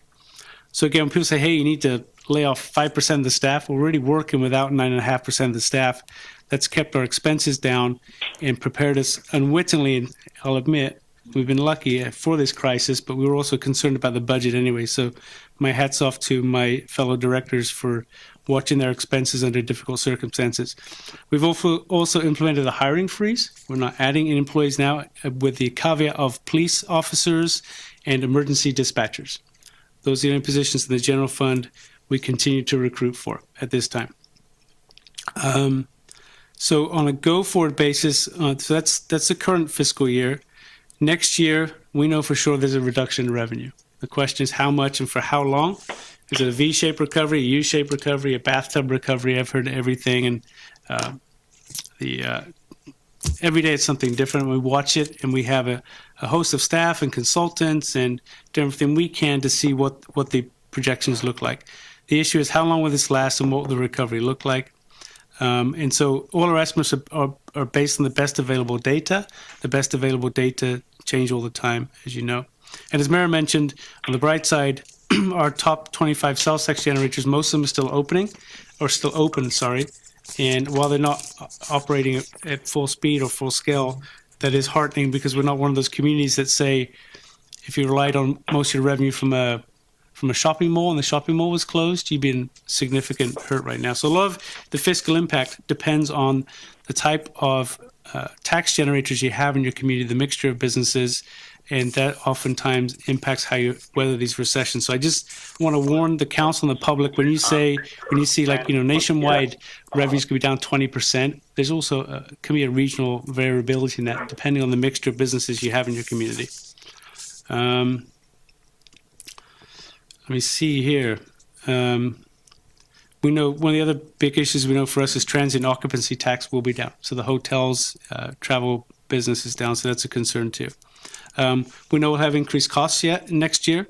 And so last Wednesday, we workshopped with the department heads the very, very, very, very preliminary overview of the budget. So it's throwing all the numbers in, and taking a quick look, where did we end up? Obviously, as you can imagine, it's significantly upside down. We are meeting again tomorrow as a staff to look at what preliminary changes to that budget we need to make it come in a more balanced way that will have severe impact on services if we go through with that. So I just want you to know we are working on options. We have obviously a council workshop planned for early May, but we will have information out to the council before that. But I think it's inherent that we as staff work hard to do our best work, provide you with a range of options and a packet of ideas that you can look at before we just throw out raw numbers, because that tends to scare people. So at least look at the department heads and their staff and work as creatively as they can to show you what a balanced budget could look like. The other thing, obviously this is my last meeting as your interim city manager, and I will say it, and I'll be the first guy to put a yard sign up in my yard. This city desperately needs some type of tax measure to help with its revenue. I know it's not popular to say, but I see no other way. Most cities in Merced County, San Joaquin County, Stanislaus County figured they need to do it to provide the services they need.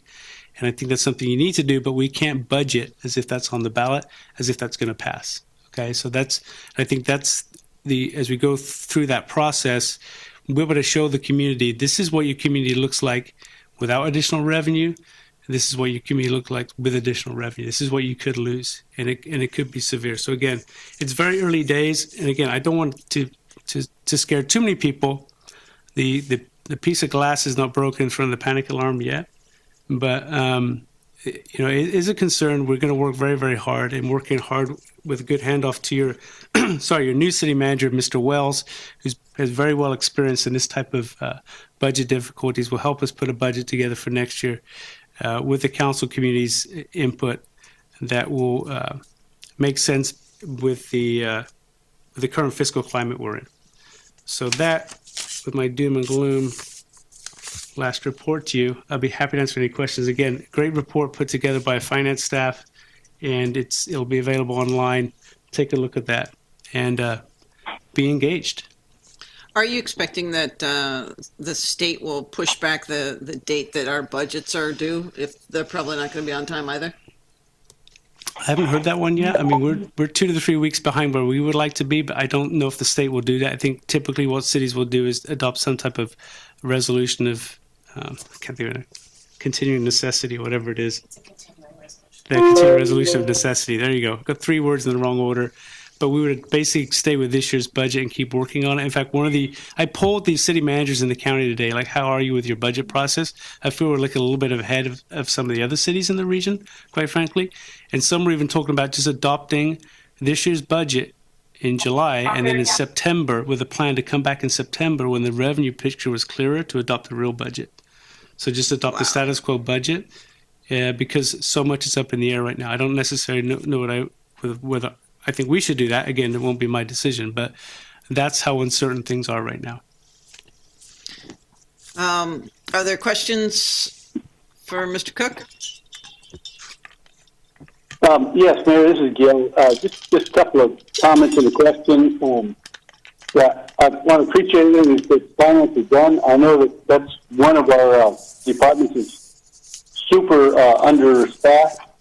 And everything they're doing right now, on top of what they're doing and the COVID issue, they're going to be totally overwhelmed. But one of the things that I'm hoping that we can do is, when we're working these budgets, sometimes I think staff tries to maybe make it look more rosy than it should be. I would actually like to see a budget that's going to show me, okay, what do I really need in my department? I need 4 people in finance. I need 3 more police officers. I need, this is the kind of thing I'm looking for in the budget. So I'm asking if the directors are working on a budget that would be workable and livable to show us something, so that we can see more of what it is that we need to do.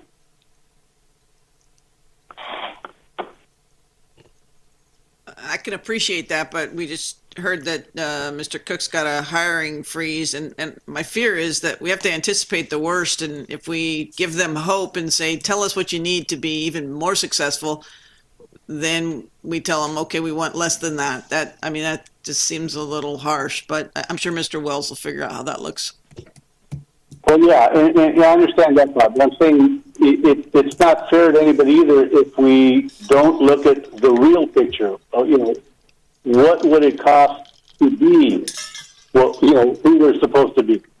If we just look at, okay, this is what we have, this is all we can do, I don't think that's really the real picture. We need to know, okay, this is where we are, this is what we can do, but this is where we need to be, so we can have an idea of what it is we need to get to be there. You know what I mean?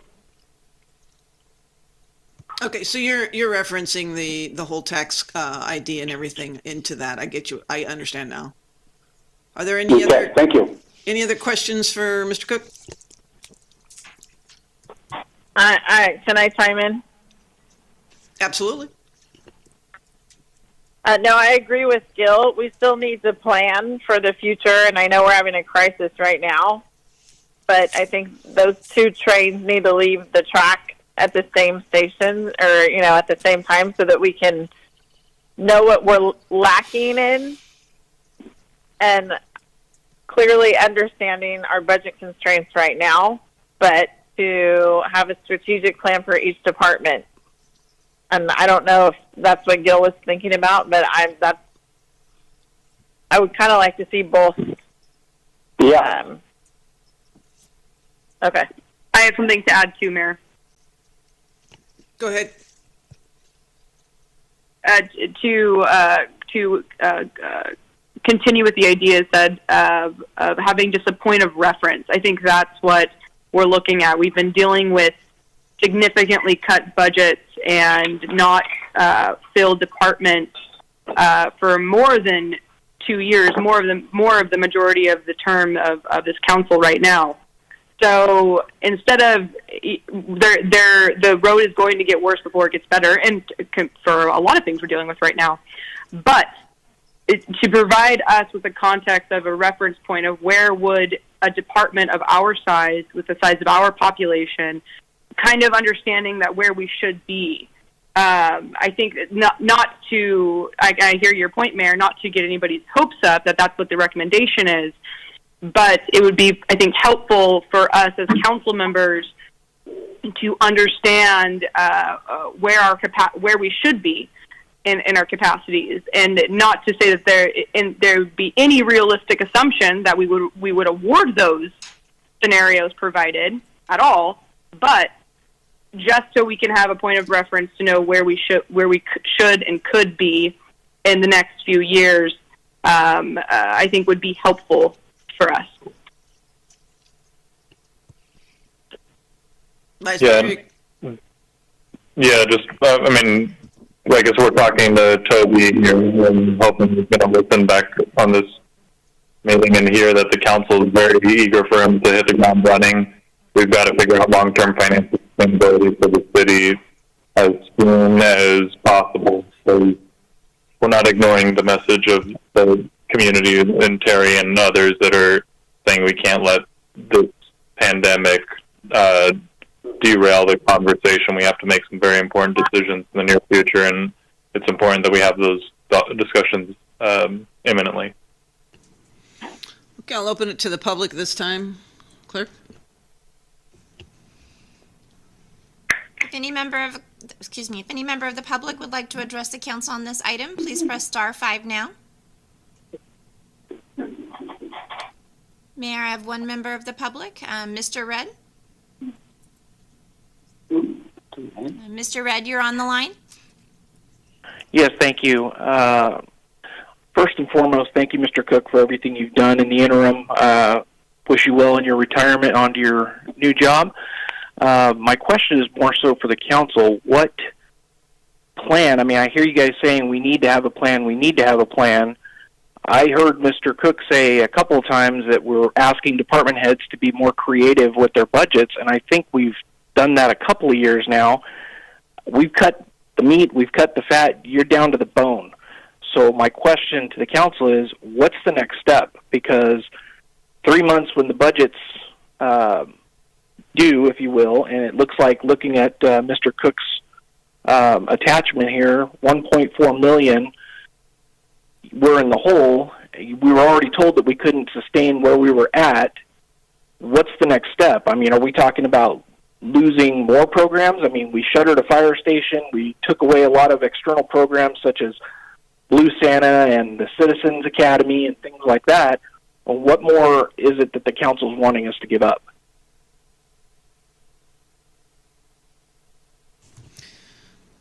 Thank you, Mr. Redd. Any other people? Thank you, Mayor. There's no other members of public that would like to speak regarding this item.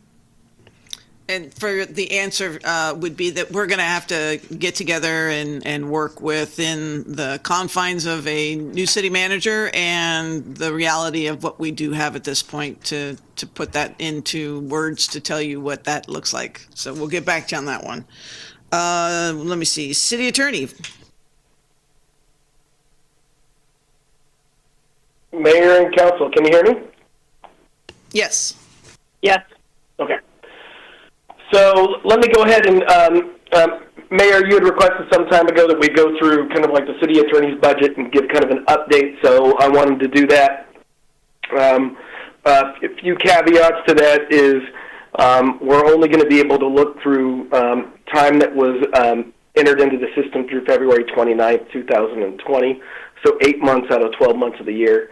And we're only looking at this budget year. Our firm and I was hired on March 12, 2019, so we had 3.5 months into last fiscal year.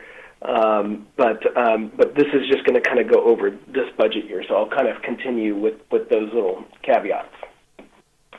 So unlike a model that you used a couple of years ago, the model that you're using now is one where you contract for your legal services, which gives you access to a number of different attorneys at different levels of expertise, as opposed to one individual that's kind of limited by whatever they specialize in or focus on.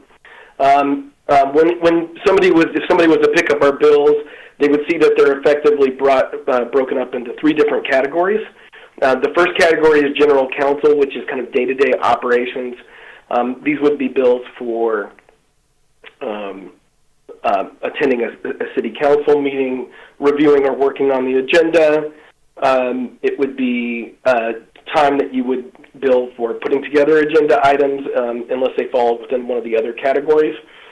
And if we had them still, it would be office hours. And originally we started off with office hours, but that's one of the things that we cut in order to eliminate the amount of money that was being spent in the city attorney budget. So as part of that, and in the general counsel category alone, there's a budget, and there's a monthly retainer for $30,000 that gets about 155 hours per month. And if it's exceeded, then everything's paid on a per hour basis, and we bill in tenth of an hour increments, so 6-minute increments. The second category is special counsel services. This is not included in the city attorney budget. These are things that are paid out of like the enterprise funds, so that'd be water fund, sewer fund, solid waste, things of that nature, or things that are highly specialized, like labor litigation or just litigation in general. And so that's billed at a little bit increased rate and not included in the general counsel budget. Many of these things can't be anticipated. You can kind of eye what you think that they're going to happen, but they vary fairly significantly year to year. And then the third category is cost recovery. So these are things that are, again, not included in the city attorney budget, and the city actually acts as just an intermediary for. So in other words, you have somebody like a land developer who pays the city for the cost that the city incurs as part of the city having its legal representation and processing a development project. So examples of that are land developers processing municipal bonds, where we have to issue city attorney opinions, and probably most prominent for this year, although after this year we would expect it to be almost non-existent, would be the processing of or setting up of cannabis business programs. So for those who are following, I guess I should say that we're on slide 3 of the PowerPoint I put together. That's also in the agenda. So before we look at where we're at, it's kind of good to look back and see, where we were at. So in 2017, 2018, the unaudited amount, because this is what we have at the moment, was about a little over $1 million in just the general counsel area alone. And that did not include PERS or OPEB obligations, because during that time you had a couple of full-time employees that you're still going to be responsible for paying their PERS and outside post-employment benefit obligations, most namely health care, after they retire. How you assess those values, it depends on where people are at in their career and where they're at in their pay scale. But it will be your ultimate cost per year on your budget will be higher than that number. It's just it's a deferred obligation. So 2017-18 budget, you were over $1 million. In the 18-19 budget, you were at roughly about $750. Again, just in the general counsel portion, and there were no PERS or OPEB obligations because at that point in time you had gone to a contract model. So those numbers are those numbers, and they won't be any higher than that. Once you pay $1, your dollar's a dollar. Going to the next slide, the budgeted amount that the city attorney's office was given this year is $400,000. The only caveat to that is I had no input or say in that. It was just kind of in the budget, and it is what it is. So we didn't have any input on determining whether or not that was the right amount or whatnot, but that was the amount that we were given. And if you were to compare that from the 17 to 18 budget, and again, these are year-over-year reductions, it's a 62.4% reduction, and from the year before, it's a 46.7% reduction. So we've had to do a fairly dramatic reduction in services in comparison to where we were at even a year ago or 2 years ago.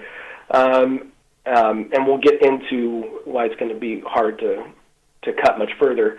But again, with that, a dollar is a dollar. There's not going to be any ongoing PERS or OPEB obligations. If you do look at our budget, there's a $550,000 number in for the city attorney, and I kind of want to explain that because one of the things when I came on board we wanted to do is create more transparency with the city attorney departments.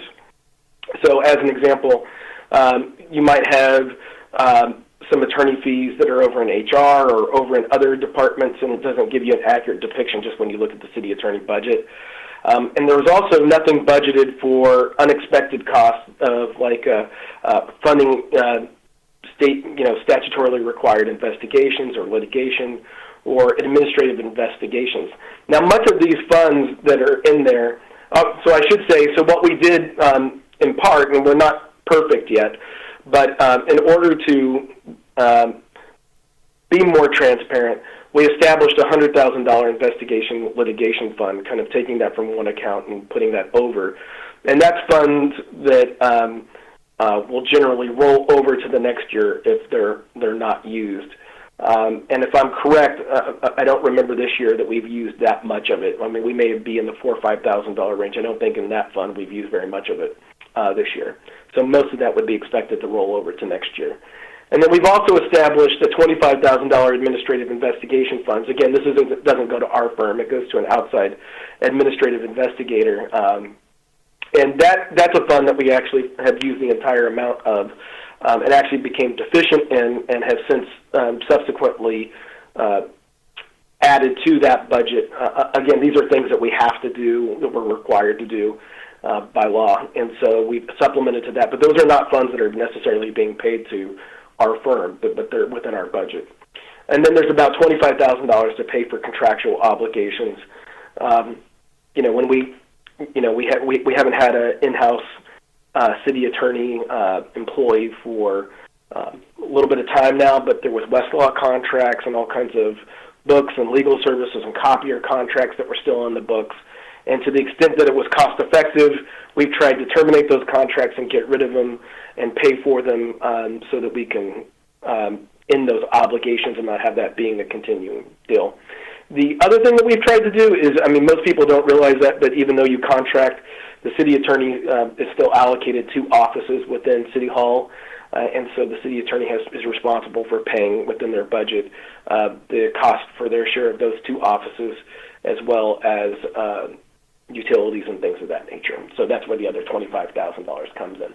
But in terms of money that's being spent on Churchill White, that's the $400,000 budgeted number. So, with that, and with noting the reductions that came over previous years, I think the real question is wanting to give you an update where we're at. And so, to date, and I'm going to explain this because it's a little bit confusing, but to date, we're at 300. Well, at least I should say, through February 30th, we are at $336,347.80.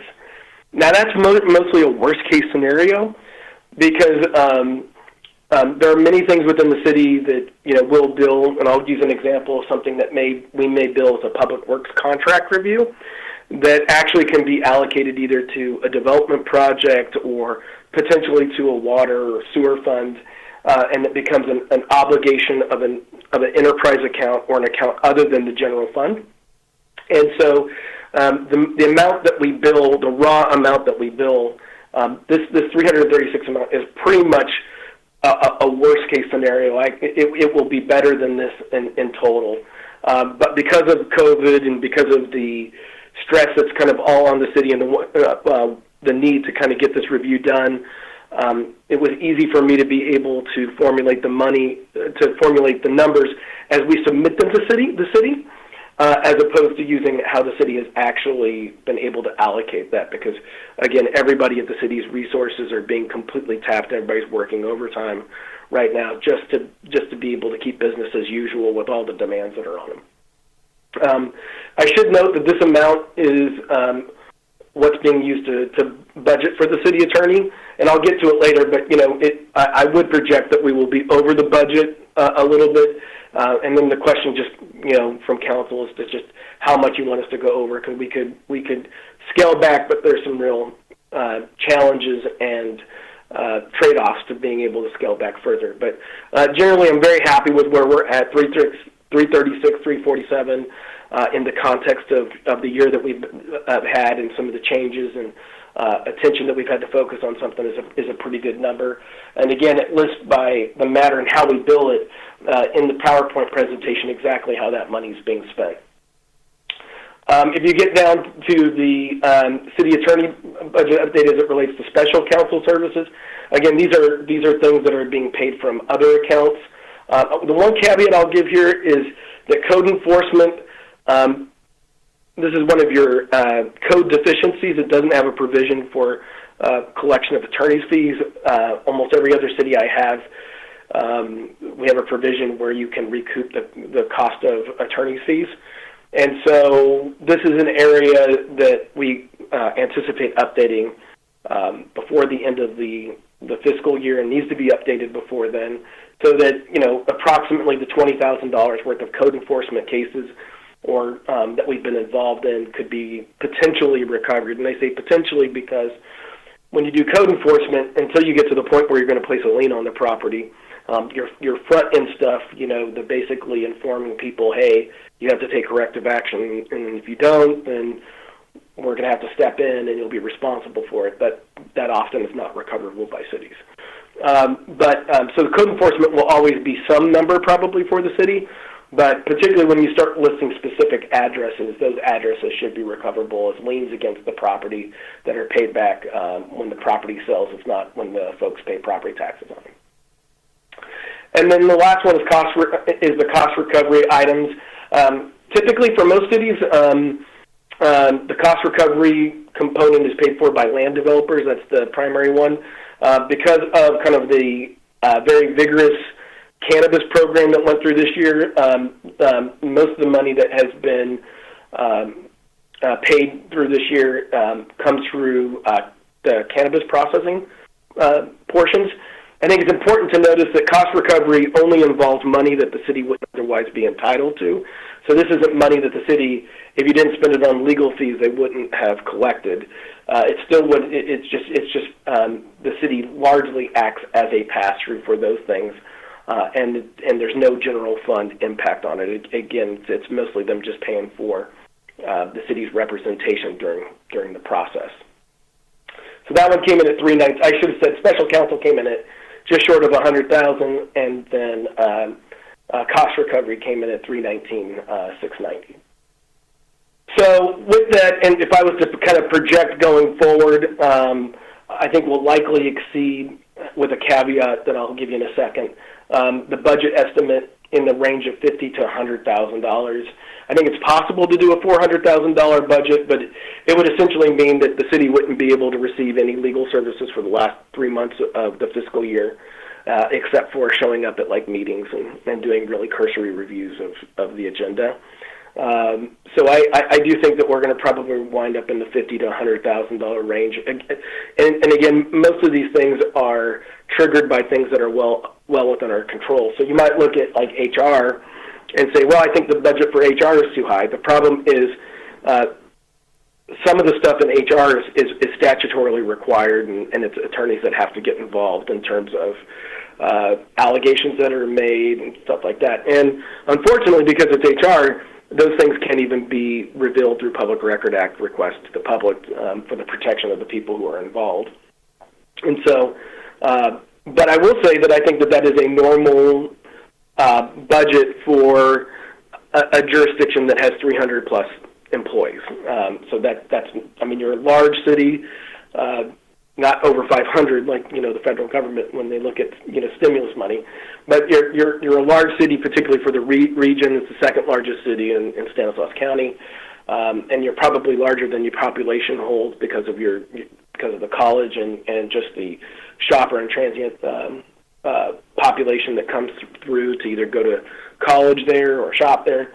And so in that respect, I feel good about it. So I think that if, kind of holding course in what's still a fairly austere and bare bones kind of legal services arrangement, you're probably looking at going over by about $50,000 to $100,000. And some of this stuff we just can't cut, and a lot of that's in the HR component. To give comparisons, of cities of relative size, and these are budgeted numbers, and I will say that when you look at these cities, most of them have fairly regularly exceeded their budgets by a lot. And what I mean by a lot is by 10% or more per year. So Merced's budgeted at over $1 million, Tracy's at over $1 million, and Modesto's over $2 million. And so that gives you some comparisons of folks who are close. Merced and Tracy because of size, but Modesto just because of proximity. So with that, I'm happy to answer any questions that anybody has about any component of this. Again, I feel pretty good about what we've been able to accomplish with the budget that we've been given. But, make no mistake about it, it's a fairly significant change in terms of the level of service the city has been able to provide, been able to receive over the last couple of years. And this doesn't even take into account all of the different changes that we've made or just the no charges that we've done. So as an example, I almost never charge for talking to any of the council members to give them updates on what's going on. And that in and of itself would have been a significant line item if we were to have it on there. But particularly in these times that are very difficult, those are things that you just can't charge for. You need to help out in what ways you can. And there are numerous other reductions or things that we have just done to make sure that the city's in a good position, or at least as good a position as we can put it in. So, again, with that, I'm happy to answer any questions that anyone has, but that's basically an update on the city attorney's budget. So, Mr. Whitewood, I got you to the 400,000, and then I just tuned out because I thought that was going to be the final. So I'm going to leave that in my mind. We're sticking to 400,000. Do any of my colleagues have any questions? Yes. More comments than questions, so I'll wait till comments. I have some questions. Yes. First of all, thanks, Doug, for this presentation. It's so thorough. I really appreciate that. I have a few questions, so I'm going to kind of scroll through the presentation in front of me. The first question I have is your monthly retainer is $30,000 for 155 hours. So 155 hours, I just did like simple math, just divided it. That's is that like an hourly rate of like, I don't know, a little bit more than $175? What hourly rate do you typically charge for general counsel stuff when you are billing it on your side? So our general counsel rate ranges from basically on a non-retainer type situation, $195 to $275 an hour because of the retainer. And when we looked at it, when we kind of did our RFP on this, we went and looked back and said, okay, what do we know the city's going to require every year, every month? And that's how we came up with 155. We didn't think that we would ever go below that, but we predicted that we would go above it fairly regularly. And so we gave a discount because we knew that was just the number. To me, the 30,000, other than giving you a discount because for kind of like predictability, doesn't really. We just bill you on a per hourly basis. I mean, we always looked at this anticipating that. I just think it's kind of important to point out. I mean, in terms of the legal world as a profession, I mean, these are attorneys, like your Churchill White attorneys doing the municipal general counsel work and things like that, correct? Yeah. I mean, we represent, I think, almost 50 different jurisdictions across the state of California, some of the largest down to some of the smallest, everything from San Francisco to Angels Camp. And we represent them in different capacities. We have only represented 12 in kind of like what I would call a city attorney or general counsel capacity. Right. I just think it's important to point out for context that's a rate. If you look at even like private law or things like that, that can be a paralegal, someone who doesn't even have their law degree yet, and that's the rate that public, or at least your clients are getting out of a full scale attorney. So I just think that's really important to kind of point out that public serving attorney firms, there's to be add that ability to average it out for us is really beneficial for us, and I wanted to point that out. The other question I had was in terms of billing. I know you said that if you were to review a contract from Public Works, that means that you could charge that to, let's say, or charge to an enterprise fund, another type of funding mechanism that wouldn't be our general fund. Do you first bill the city of Turlock as a whole, or can you bill those entities directly? Can you bill a enterprise fund directly, or does it have to go through the city of Turlock as a whole? Does that make sense? So yeah, so two things. So when we bill, the city of Turlock is our client, and then we have matters. Right. And each matter has a different code and rate associated with it. There are some things that just we intrinsically know can be billed to a water fund. So as an example, if we're working on a specific review of a surface water contract, just a first thing off my head, then I know for a fact that can be billed to the water fund, and we put it in the water client thing. But as an example, we might be working on a contract to procure certain chemicals, right? Right. And it may not be clear when we're doing it that that's actually a water fund project, and we think it's just for public works because it's for materials that would go to the courtyard. And so once Michael reviews it or once Nathan reviews it, they may determine, hey, now you charge that to public works, but that really is more appropriate for water or for sewer or for solid waste.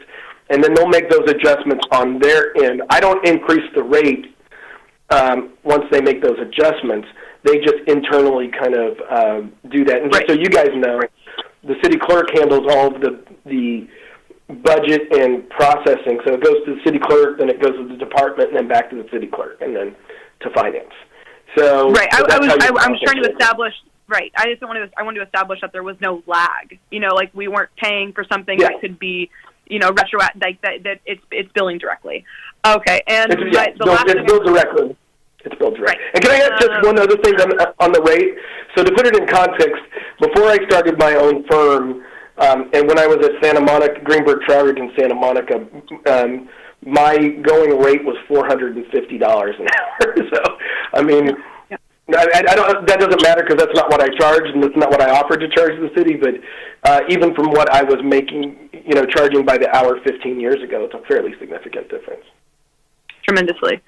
The last thing I wanted to touch on was the decision that your firm made to further break down our city attorney budget.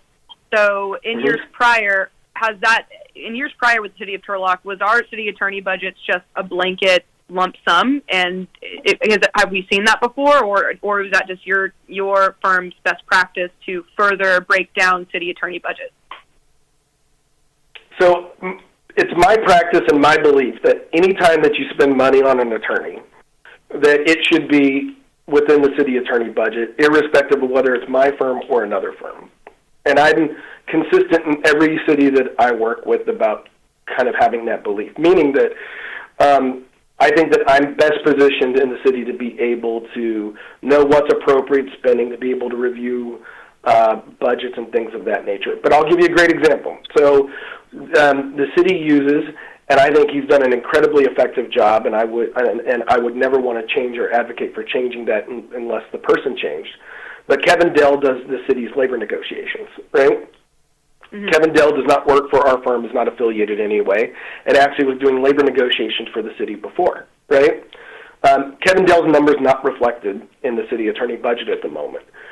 It would be my hope that in the future we'll get that number in the city attorney budget for the only reason that it's really transparent as to how much money, as an example, the city is actually spending on legal services on a regular basis. Many cities will hide contract attorneys in departments under professional services.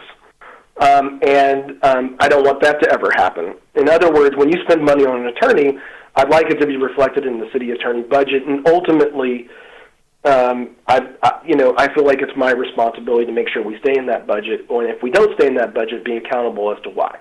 Much in the same way, like there was a fire emergency or some kind of public safety issue that required overtime from police or fire that they had to respond to, and that caused a budget change that I would be responsible in the same way that they would be responsible. Thank you, Doug. Any other questions for Mr. White?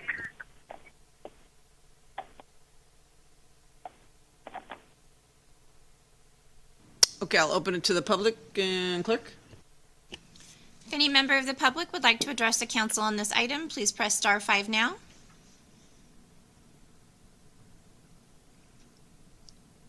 Thank you, member. There's no member of the public that would like to speak. All right, I will close it to the public, and we will move on to Development Services Department update. Mr. Bray, are you awake? Okay. I thought we were going to have questions. Or discussion. Oh, I'm sorry. You know what? I got lost there for a little bit. I told you I got stuck on 400,000 and finished it out. So I'm sorry, Mr. Bray. Hang on. All right. How about comments now regarding this? Okay. Yeah. And the comment I want to make is, after going through this, it's so mind-boggling to and looking at some of these numbers, you're going like, oh my goodness. But one of the things that I do appreciate, and I'd like to see. I think we're almost there, but I don't think we're quite there yet. Ever since I've been on council, and we've had to go through negotiations a few times to try to get a city attorney. And one of the first things from the beginning I've always asked is, what is our bottom line total legal fees? And it seemed like it was always a different number because of some of the things that Doug just mentioned. We've got legal fees for different departments, and they're not always reflected in our total legal fees. So what I would like to have happen and keep happening is that we have that bottom line of legal fees. So we know exactly what Turlock is spending on legal fees through all departments, and then we can break it up to wherever it's supposed to go, but at least we say, okay, to have people think that we're going to get through here with $300,000 or $400,000 a year, and then we've got other aspects of legal fees that are another $100,000 or $150,000. It's not accurate to me. So I just want to be as accurate as possible so that we say, okay, actually, total legal fees spent by Turlock were $475,000 last year. I'm just throwing numbers out. I'm just throwing numbers out because that's what I like to do. Anyway, so if that's the bottom number, then that's the number I want to use when we say when we're talking about legal fees, so that we're talking about budgets or anything else in case we even have to go through a negotiation again. If we ever have to go through this process, I want to know the bottom line. How much did it cost the city of Turlock for total legal fees? I think we need to keep that number in front of us, regardless of what department it was used in or what issue it came from. I think it all has to be reflected together. So anyway, that was the comment I wanted to throw out. Thank you. Any other council member wishing to make a comment?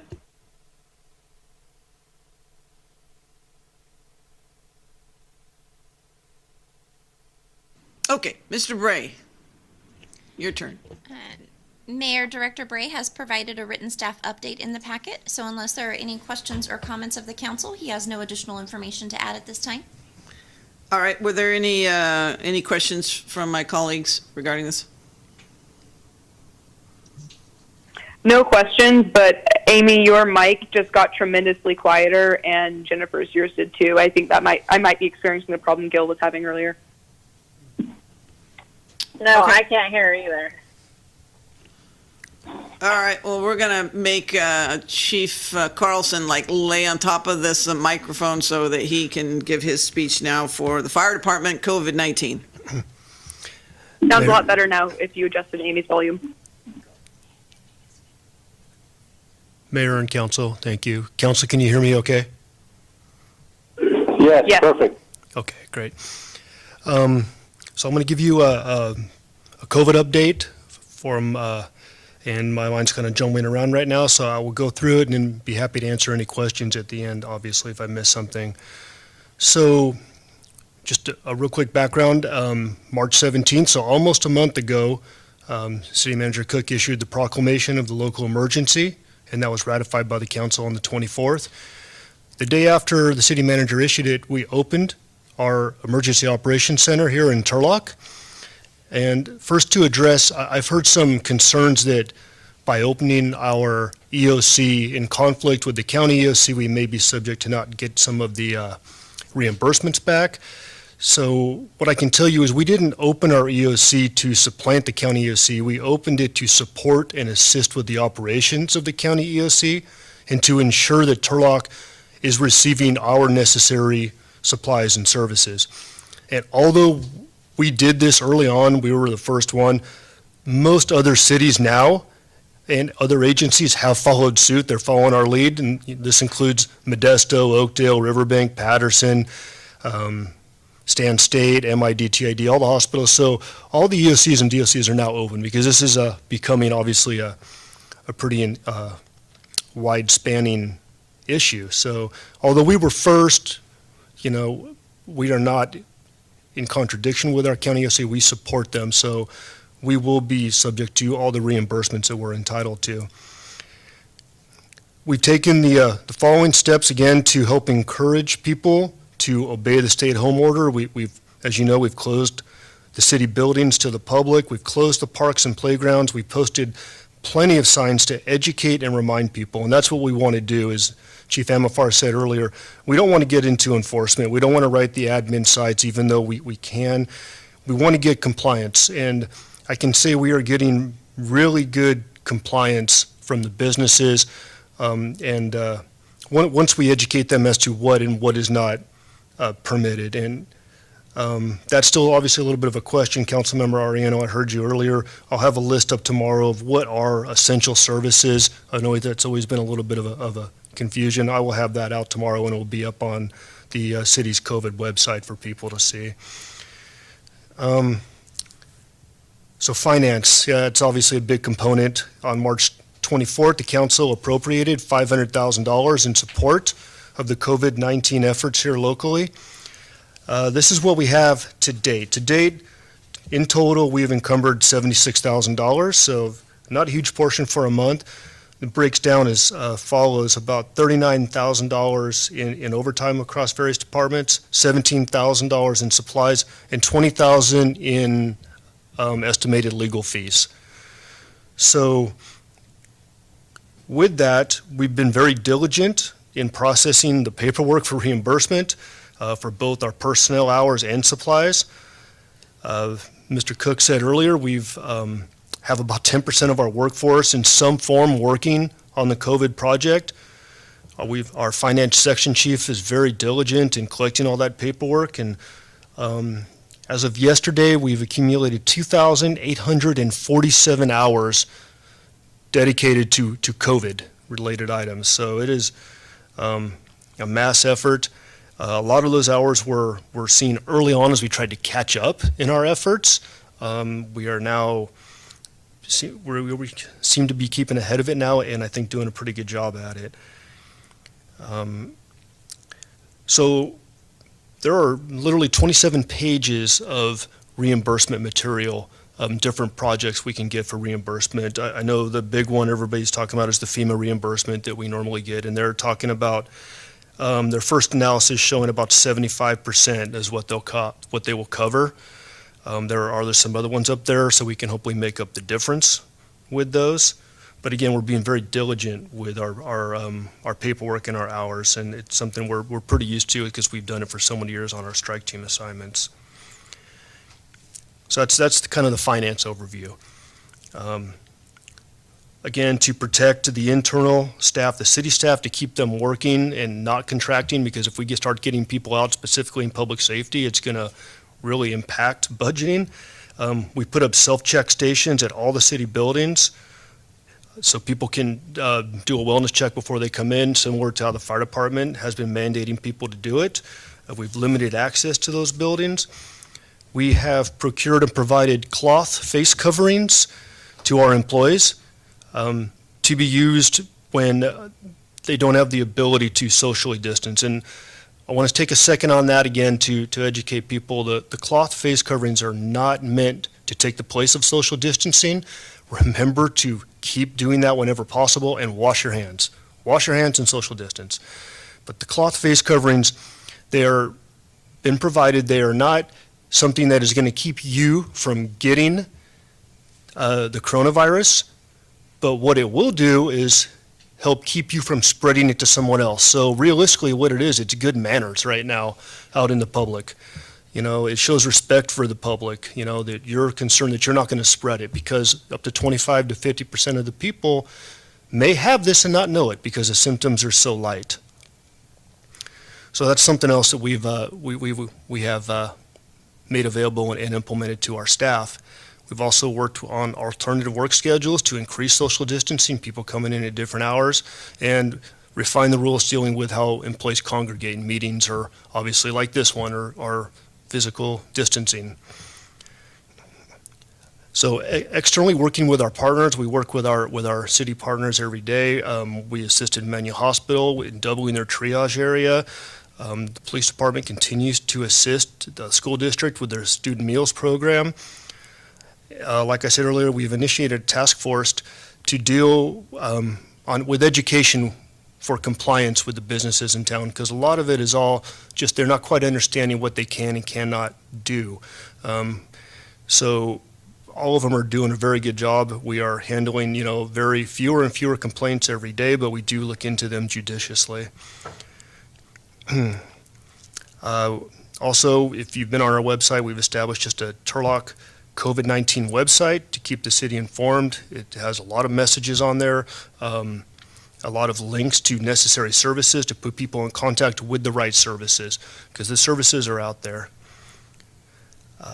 Real quick, just to update you on some of the statistics, as of 4:30 today, there are 163 confirmed cases in Stanislaus County, and there have been 4 deaths. 77 of these people have recovered, meaning that they were COVID-19 positive, and now they've gotten better. So you do get better from this. And as of today, there's 11 positive cases in Turlock. Your public safety departments are averaging about 5 calls per day for COVID-related responses. These may or may not be positive. They're just people that are exhibiting the symptoms and dialing 911.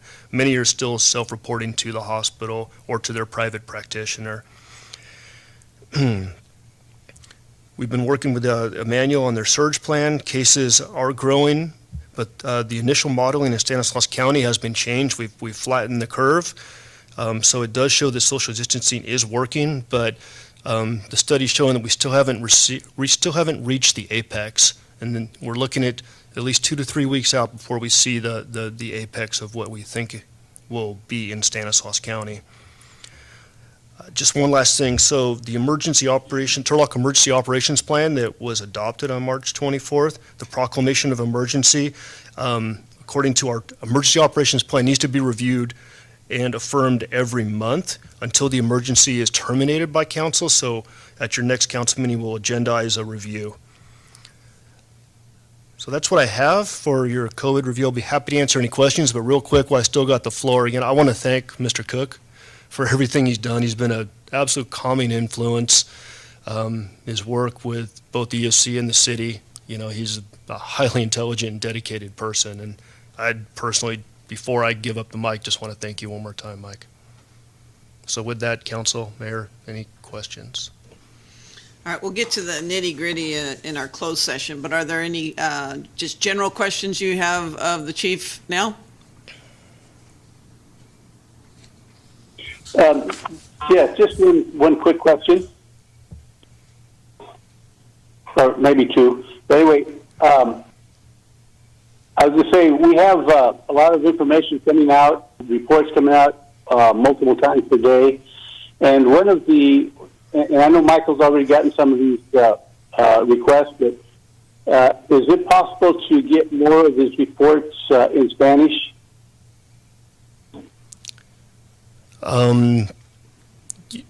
In Spanish, you mean the reports on the website, council member, or the reports directly to yourself and the council members? Well, yeah. So reports that can be shared with the public, anything on the website or whatever we're putting out.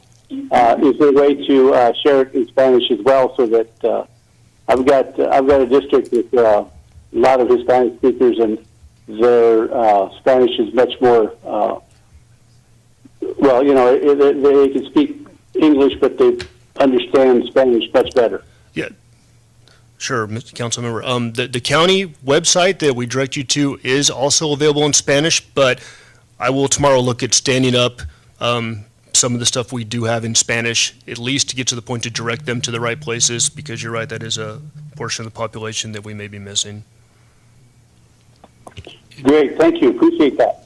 Mr. Cook? And Mayor, if I may, as a quick fix, IT has put Google Translate back on our web page. What that do will take our documents and translate them into Spanish. It's a very loose translation. It's not an accurate translation, but it's something. So it's like an emergency thing we did the end of last week. I thank Marin and Carlo for working on that.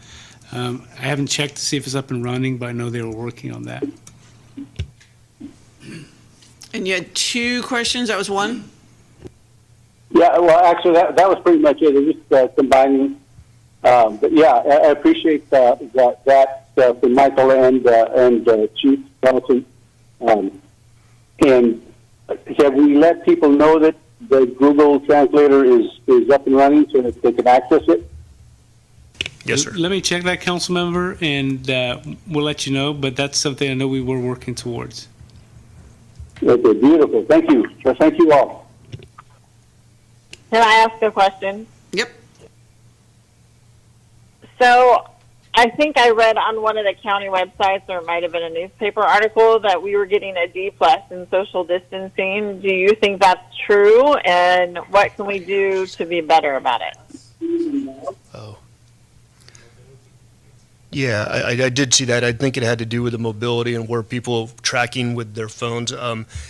I don't honestly know the criteria, Councilmember, how they said that. I think that we are doing better than that, honestly. I'm out in the public every day watching. I think most of the public is taking this seriously now, whereas before I'm not sure that they actually did as much. So I mean, I would give our grade better than a D. There was some explanation on one of the calls that essentially, like, if I go for a 7-10 mile walk out into the county and I have my phone, it's going to say that I'm violating the stay at home. And so there's a hard way to figure out if they're accurate or not. So anytime your phone leaves your house, there's a way to describe whether or not your mobility is not where it's supposed to be. So it's not accurate per se, but I think one of the things that we started talking to Dr. V about was, well, let's do the face covering. Let's go a little bit extra here. If a D+ is what they're saying, we need to get ourselves up to at least a B. We got to get in the bell curve on this one. I think, from my point of view, I think Turlock followed directions pretty well. So we just need to continue with that so we can get back to normal, whatever that, it might be a new normal. Any other questions? I have a quick comment. Sure. I have a quick comment. Thanks so much for bringing this information back to us. It's absolutely crucial for us to at least be really up to date, up to speed with what we're doing here. But one thing, I know that there's been some talk of, the masks and social distancing, primarily with if people who are exercising outside, should they take extra precaution with covering their face up and things like that, because if you're exerting yourself, if you're running along a walk path, I mean, from my perspective, in District 1, I've never seen the walk paths on Canal as crowded as they are now, which makes sense. But I just think that it might be in our advantage to have some messaging go out that not only is, face covering and social distancing important and very polite, but on top of that, if you are exerting yourself, if you're going for a run, and if you just run past somebody shoulder to shoulder, which we kind of see in some of the narrow walkways, that isn't doing the right thing.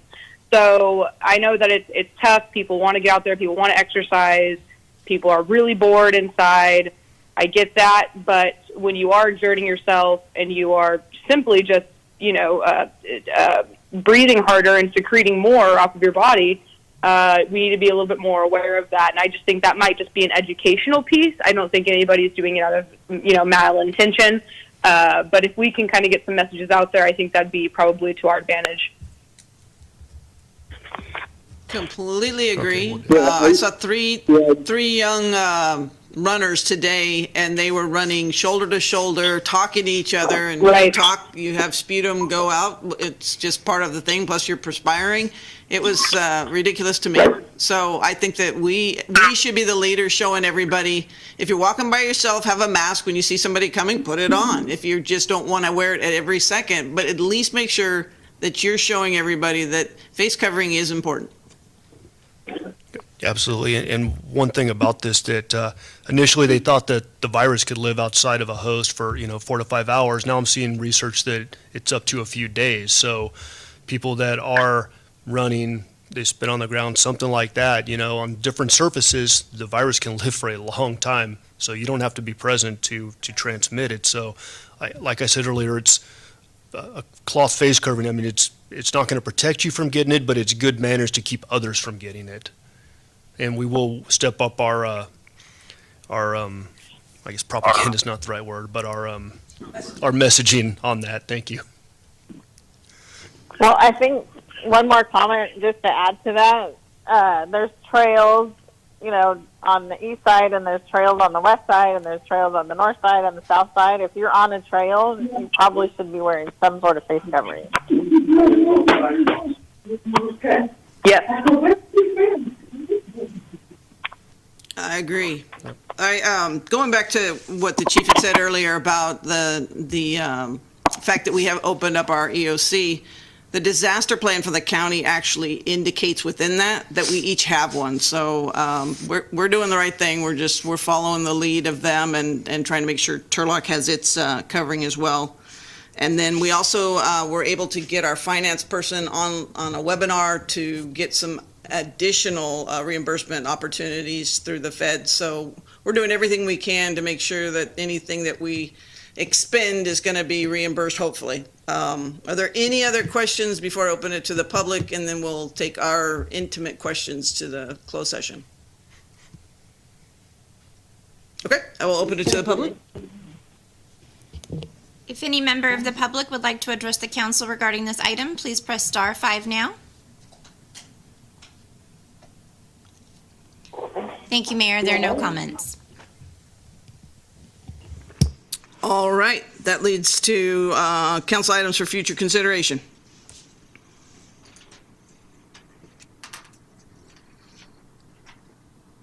Yeah, I mean, I think we talked about this earlier. I would like for us to have a discussion related to the tax measure as soon as possible, hopefully in the next council meeting, assuming the new city manager is able to get up to speed on it. Okay. I also think we need to look at a deferral program with subordinating. When we have to have a criterion that when we are in miserable times financially as a city, that we stop thinking about how that's going to, let's go ahead and weather it through our employees and through our services, and just have a line where we just say we won't subordinate or whatever. We've got to at least have that dialogue and bring back something for us to discuss, because we can't just keep saying, okay, nobody pay us and expect to keep the doors open. Any other items for future consideration? All right, council member questions, comments, and announcements.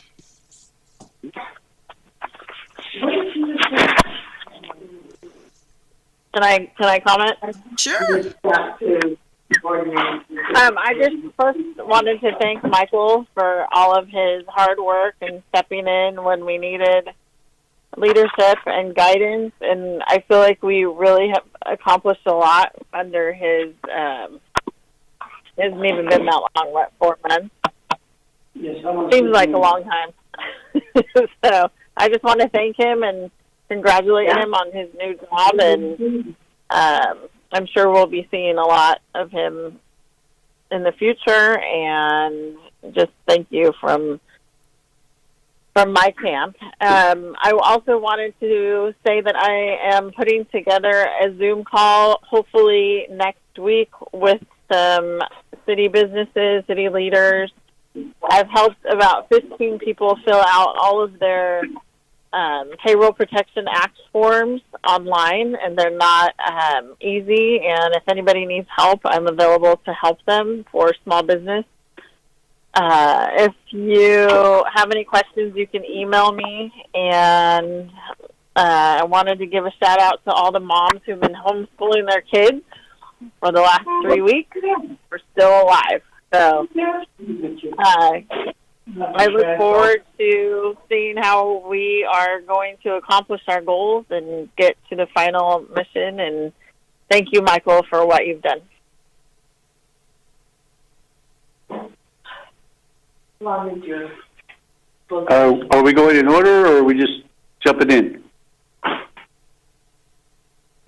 You're now going. All righty then. Yeah, Michael, you know that same here, ditto. Appreciate everything you've done for us. I know I've been working with you for a little over 3 years, and appreciate everything you've helped me learn, because there's been plenty, and we're going to miss you. If PID don't treat you right, let me know. We'll put some heat over there. Okay, we'll get you back. Anyway, as soon as this thing all settles down and we're able to run outside again, I'm gonna buy you a drink. So, see you later, man. Take care. Anybody else? Andrew, do you want to go? Or I have something to say too. You go. Go for it. Okay. I have a few things I wanted to touch on. I just wanted to kind of acknowledge some of the amazing things our community has done and stepped up during this epidemic. Legacy Health Endowment, in partnership with other organization, has just announced a COVID-19 family counseling program up to people up the age of 25. You know, there's lots of children out there and young adults whose lives have been totally disrupted because of this, and their safe space they found at school and things like that are not available anymore. So I just think it's an amazing way to connect with those that need a lot of help and just need someone to talk to. So thank you so much to our community partners that are prioritizing those things. I think the Turlock Journal has been doing a great job covering what COVID-19 looks like in our community. They're highlighting amazing stories, having fantastic community messages coming from our leaders. It's been a tough time, but it's also amazing to see community members step up in this time. So it goes a long way. I think it's fantastic that we have things like the Mayor's Initiative in partnership with a community member for Ribbons of Hope. These acts that citizens are taking on are just going to go, they're going to be here when all this is gone. We'll be able to look back at the times we came together. So I just think that's amazing. Opportunity Stanislaus is also a great resource out there for businesses. You might see some balloons popping up around town in front of restaurants that are delivering. If you're a business and you want one, get in contact with Opportunity Stanislaus. They also are helping small businesses apply and work through the CARES stimulus packages, things like that. It's some great resources out there right now. I also wanted to applaud our mayor and all the local mayors that are really banding together and working with our county partners and county leaders to make sure that we're doing the best things for our local community.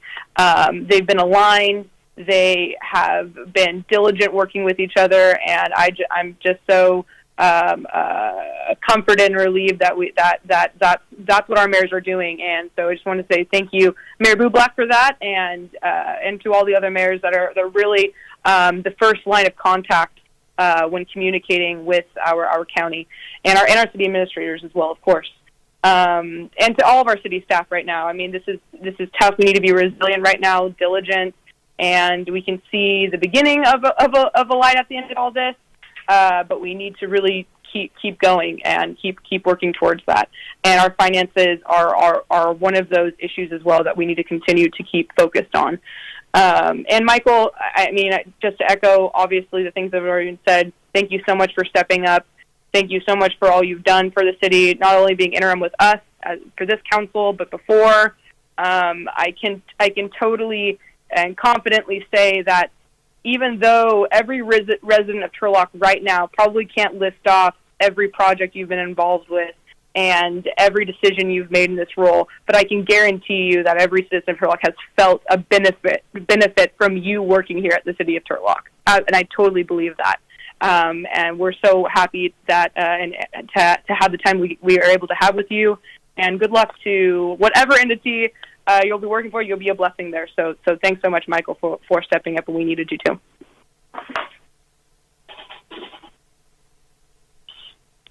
Yeah, and I just want to echo everything that's already been said here.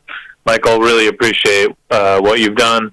We were in desperate need of someone to step up and get us through this transition, and you've been very helpful in educating me on so many things throughout city government. Always knew I could hop in there and you'd give me a very thorough explanation, usually a nice diagram too, because you're a visual guy. But We're going to miss you at City Hall, and wishing you the best with your future endeavors. Okay, and one last thing. Yes. Mayor, one last thing. When Nicole was talking, she reminded me that the United Samaritan Foundation started a program not too long ago. They started delivering meals to senior citizens in their homes, that people that can't get out to the food trucks and stuff. They start out with, I think, like 40, 50 people. They're up to almost 100 deliveries that they're making on Friday afternoons. The issue is becoming now that they're running out of volunteer drivers. So if anybody is available on Friday afternoons, please contact United Samaritans, and see if you can help them deliver those meals to the elderly that are confined to the home and cannot get out. Thank you. Yeah, that was a good interview. I interviewed your sister on that. There's some sad stories, but some really neat things that came out of that. I also just wanted to say that in this time where the whole nation is dealing with COVID-19, the President of the United States refused to stop the presidential commission I'm on, and we are meeting online constantly. We have so many phone calls, and it's insane that he doesn't have an expectation that we stop for anything. COVID's not stopping us, and when we're done and everybody gets back to normal, at the same time, we're going to roll this out, and it's going to be amazing to help the police officers, the homeless, the mentally ill. It's going to just put everything into perspective, and it's quite an honor. Anyhow, we have a closed session to get to, unless you had one last statement you wanted to make, Mr. Cook, your last time at the mic. I just want to thank the mayor and the council for giving me this opportunity. I want to thank the staff I worked with for so long. Any success I've had is because of the staff I've worked with. I've been here 27 years. I've seen a lot. And I just want to admit to something. This is a stapler I've had. It belongs in the planning department. I'm going to give it back tomorrow. I've had that on my desk throughout my career here. And on the label, it says intern desk, because I started at the intern desk. And I always put on my desk to remind me of where I came from and how grateful I was. So Katie will get that back tomorrow. You can be rest assured. Thank you. Closed session, Mr. White. Mayor and Council, closed session item 13A is threat to public services or facilities under California Government Code 54957A. I do not believe, just for those who want to hang on the line, we will report out, but I do not believe we'll have any reportable action. Okay, thank you all for watching and participating, and we're going into closed session now. Thank you.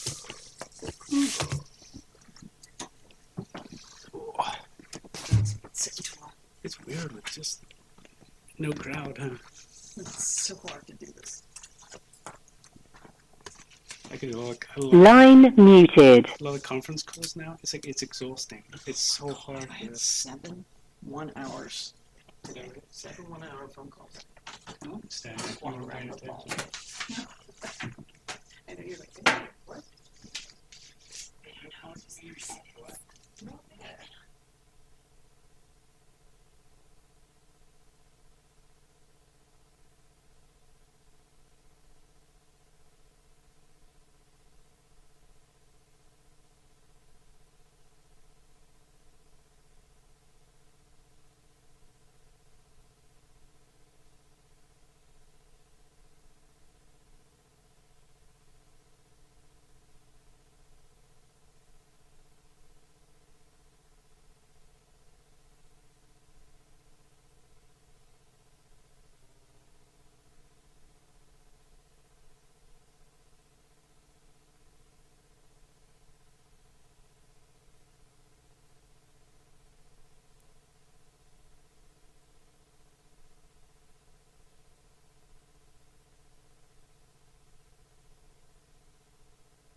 We good? All right. Line unmuted. We are coming back from our closed session, and Madam Clerk, do you have anything to report? Thank you, Mayor. For the closed session item, direction was provided to council, but no reportable action was taken. Thank you. All right, everybody, good night. We are adjourned.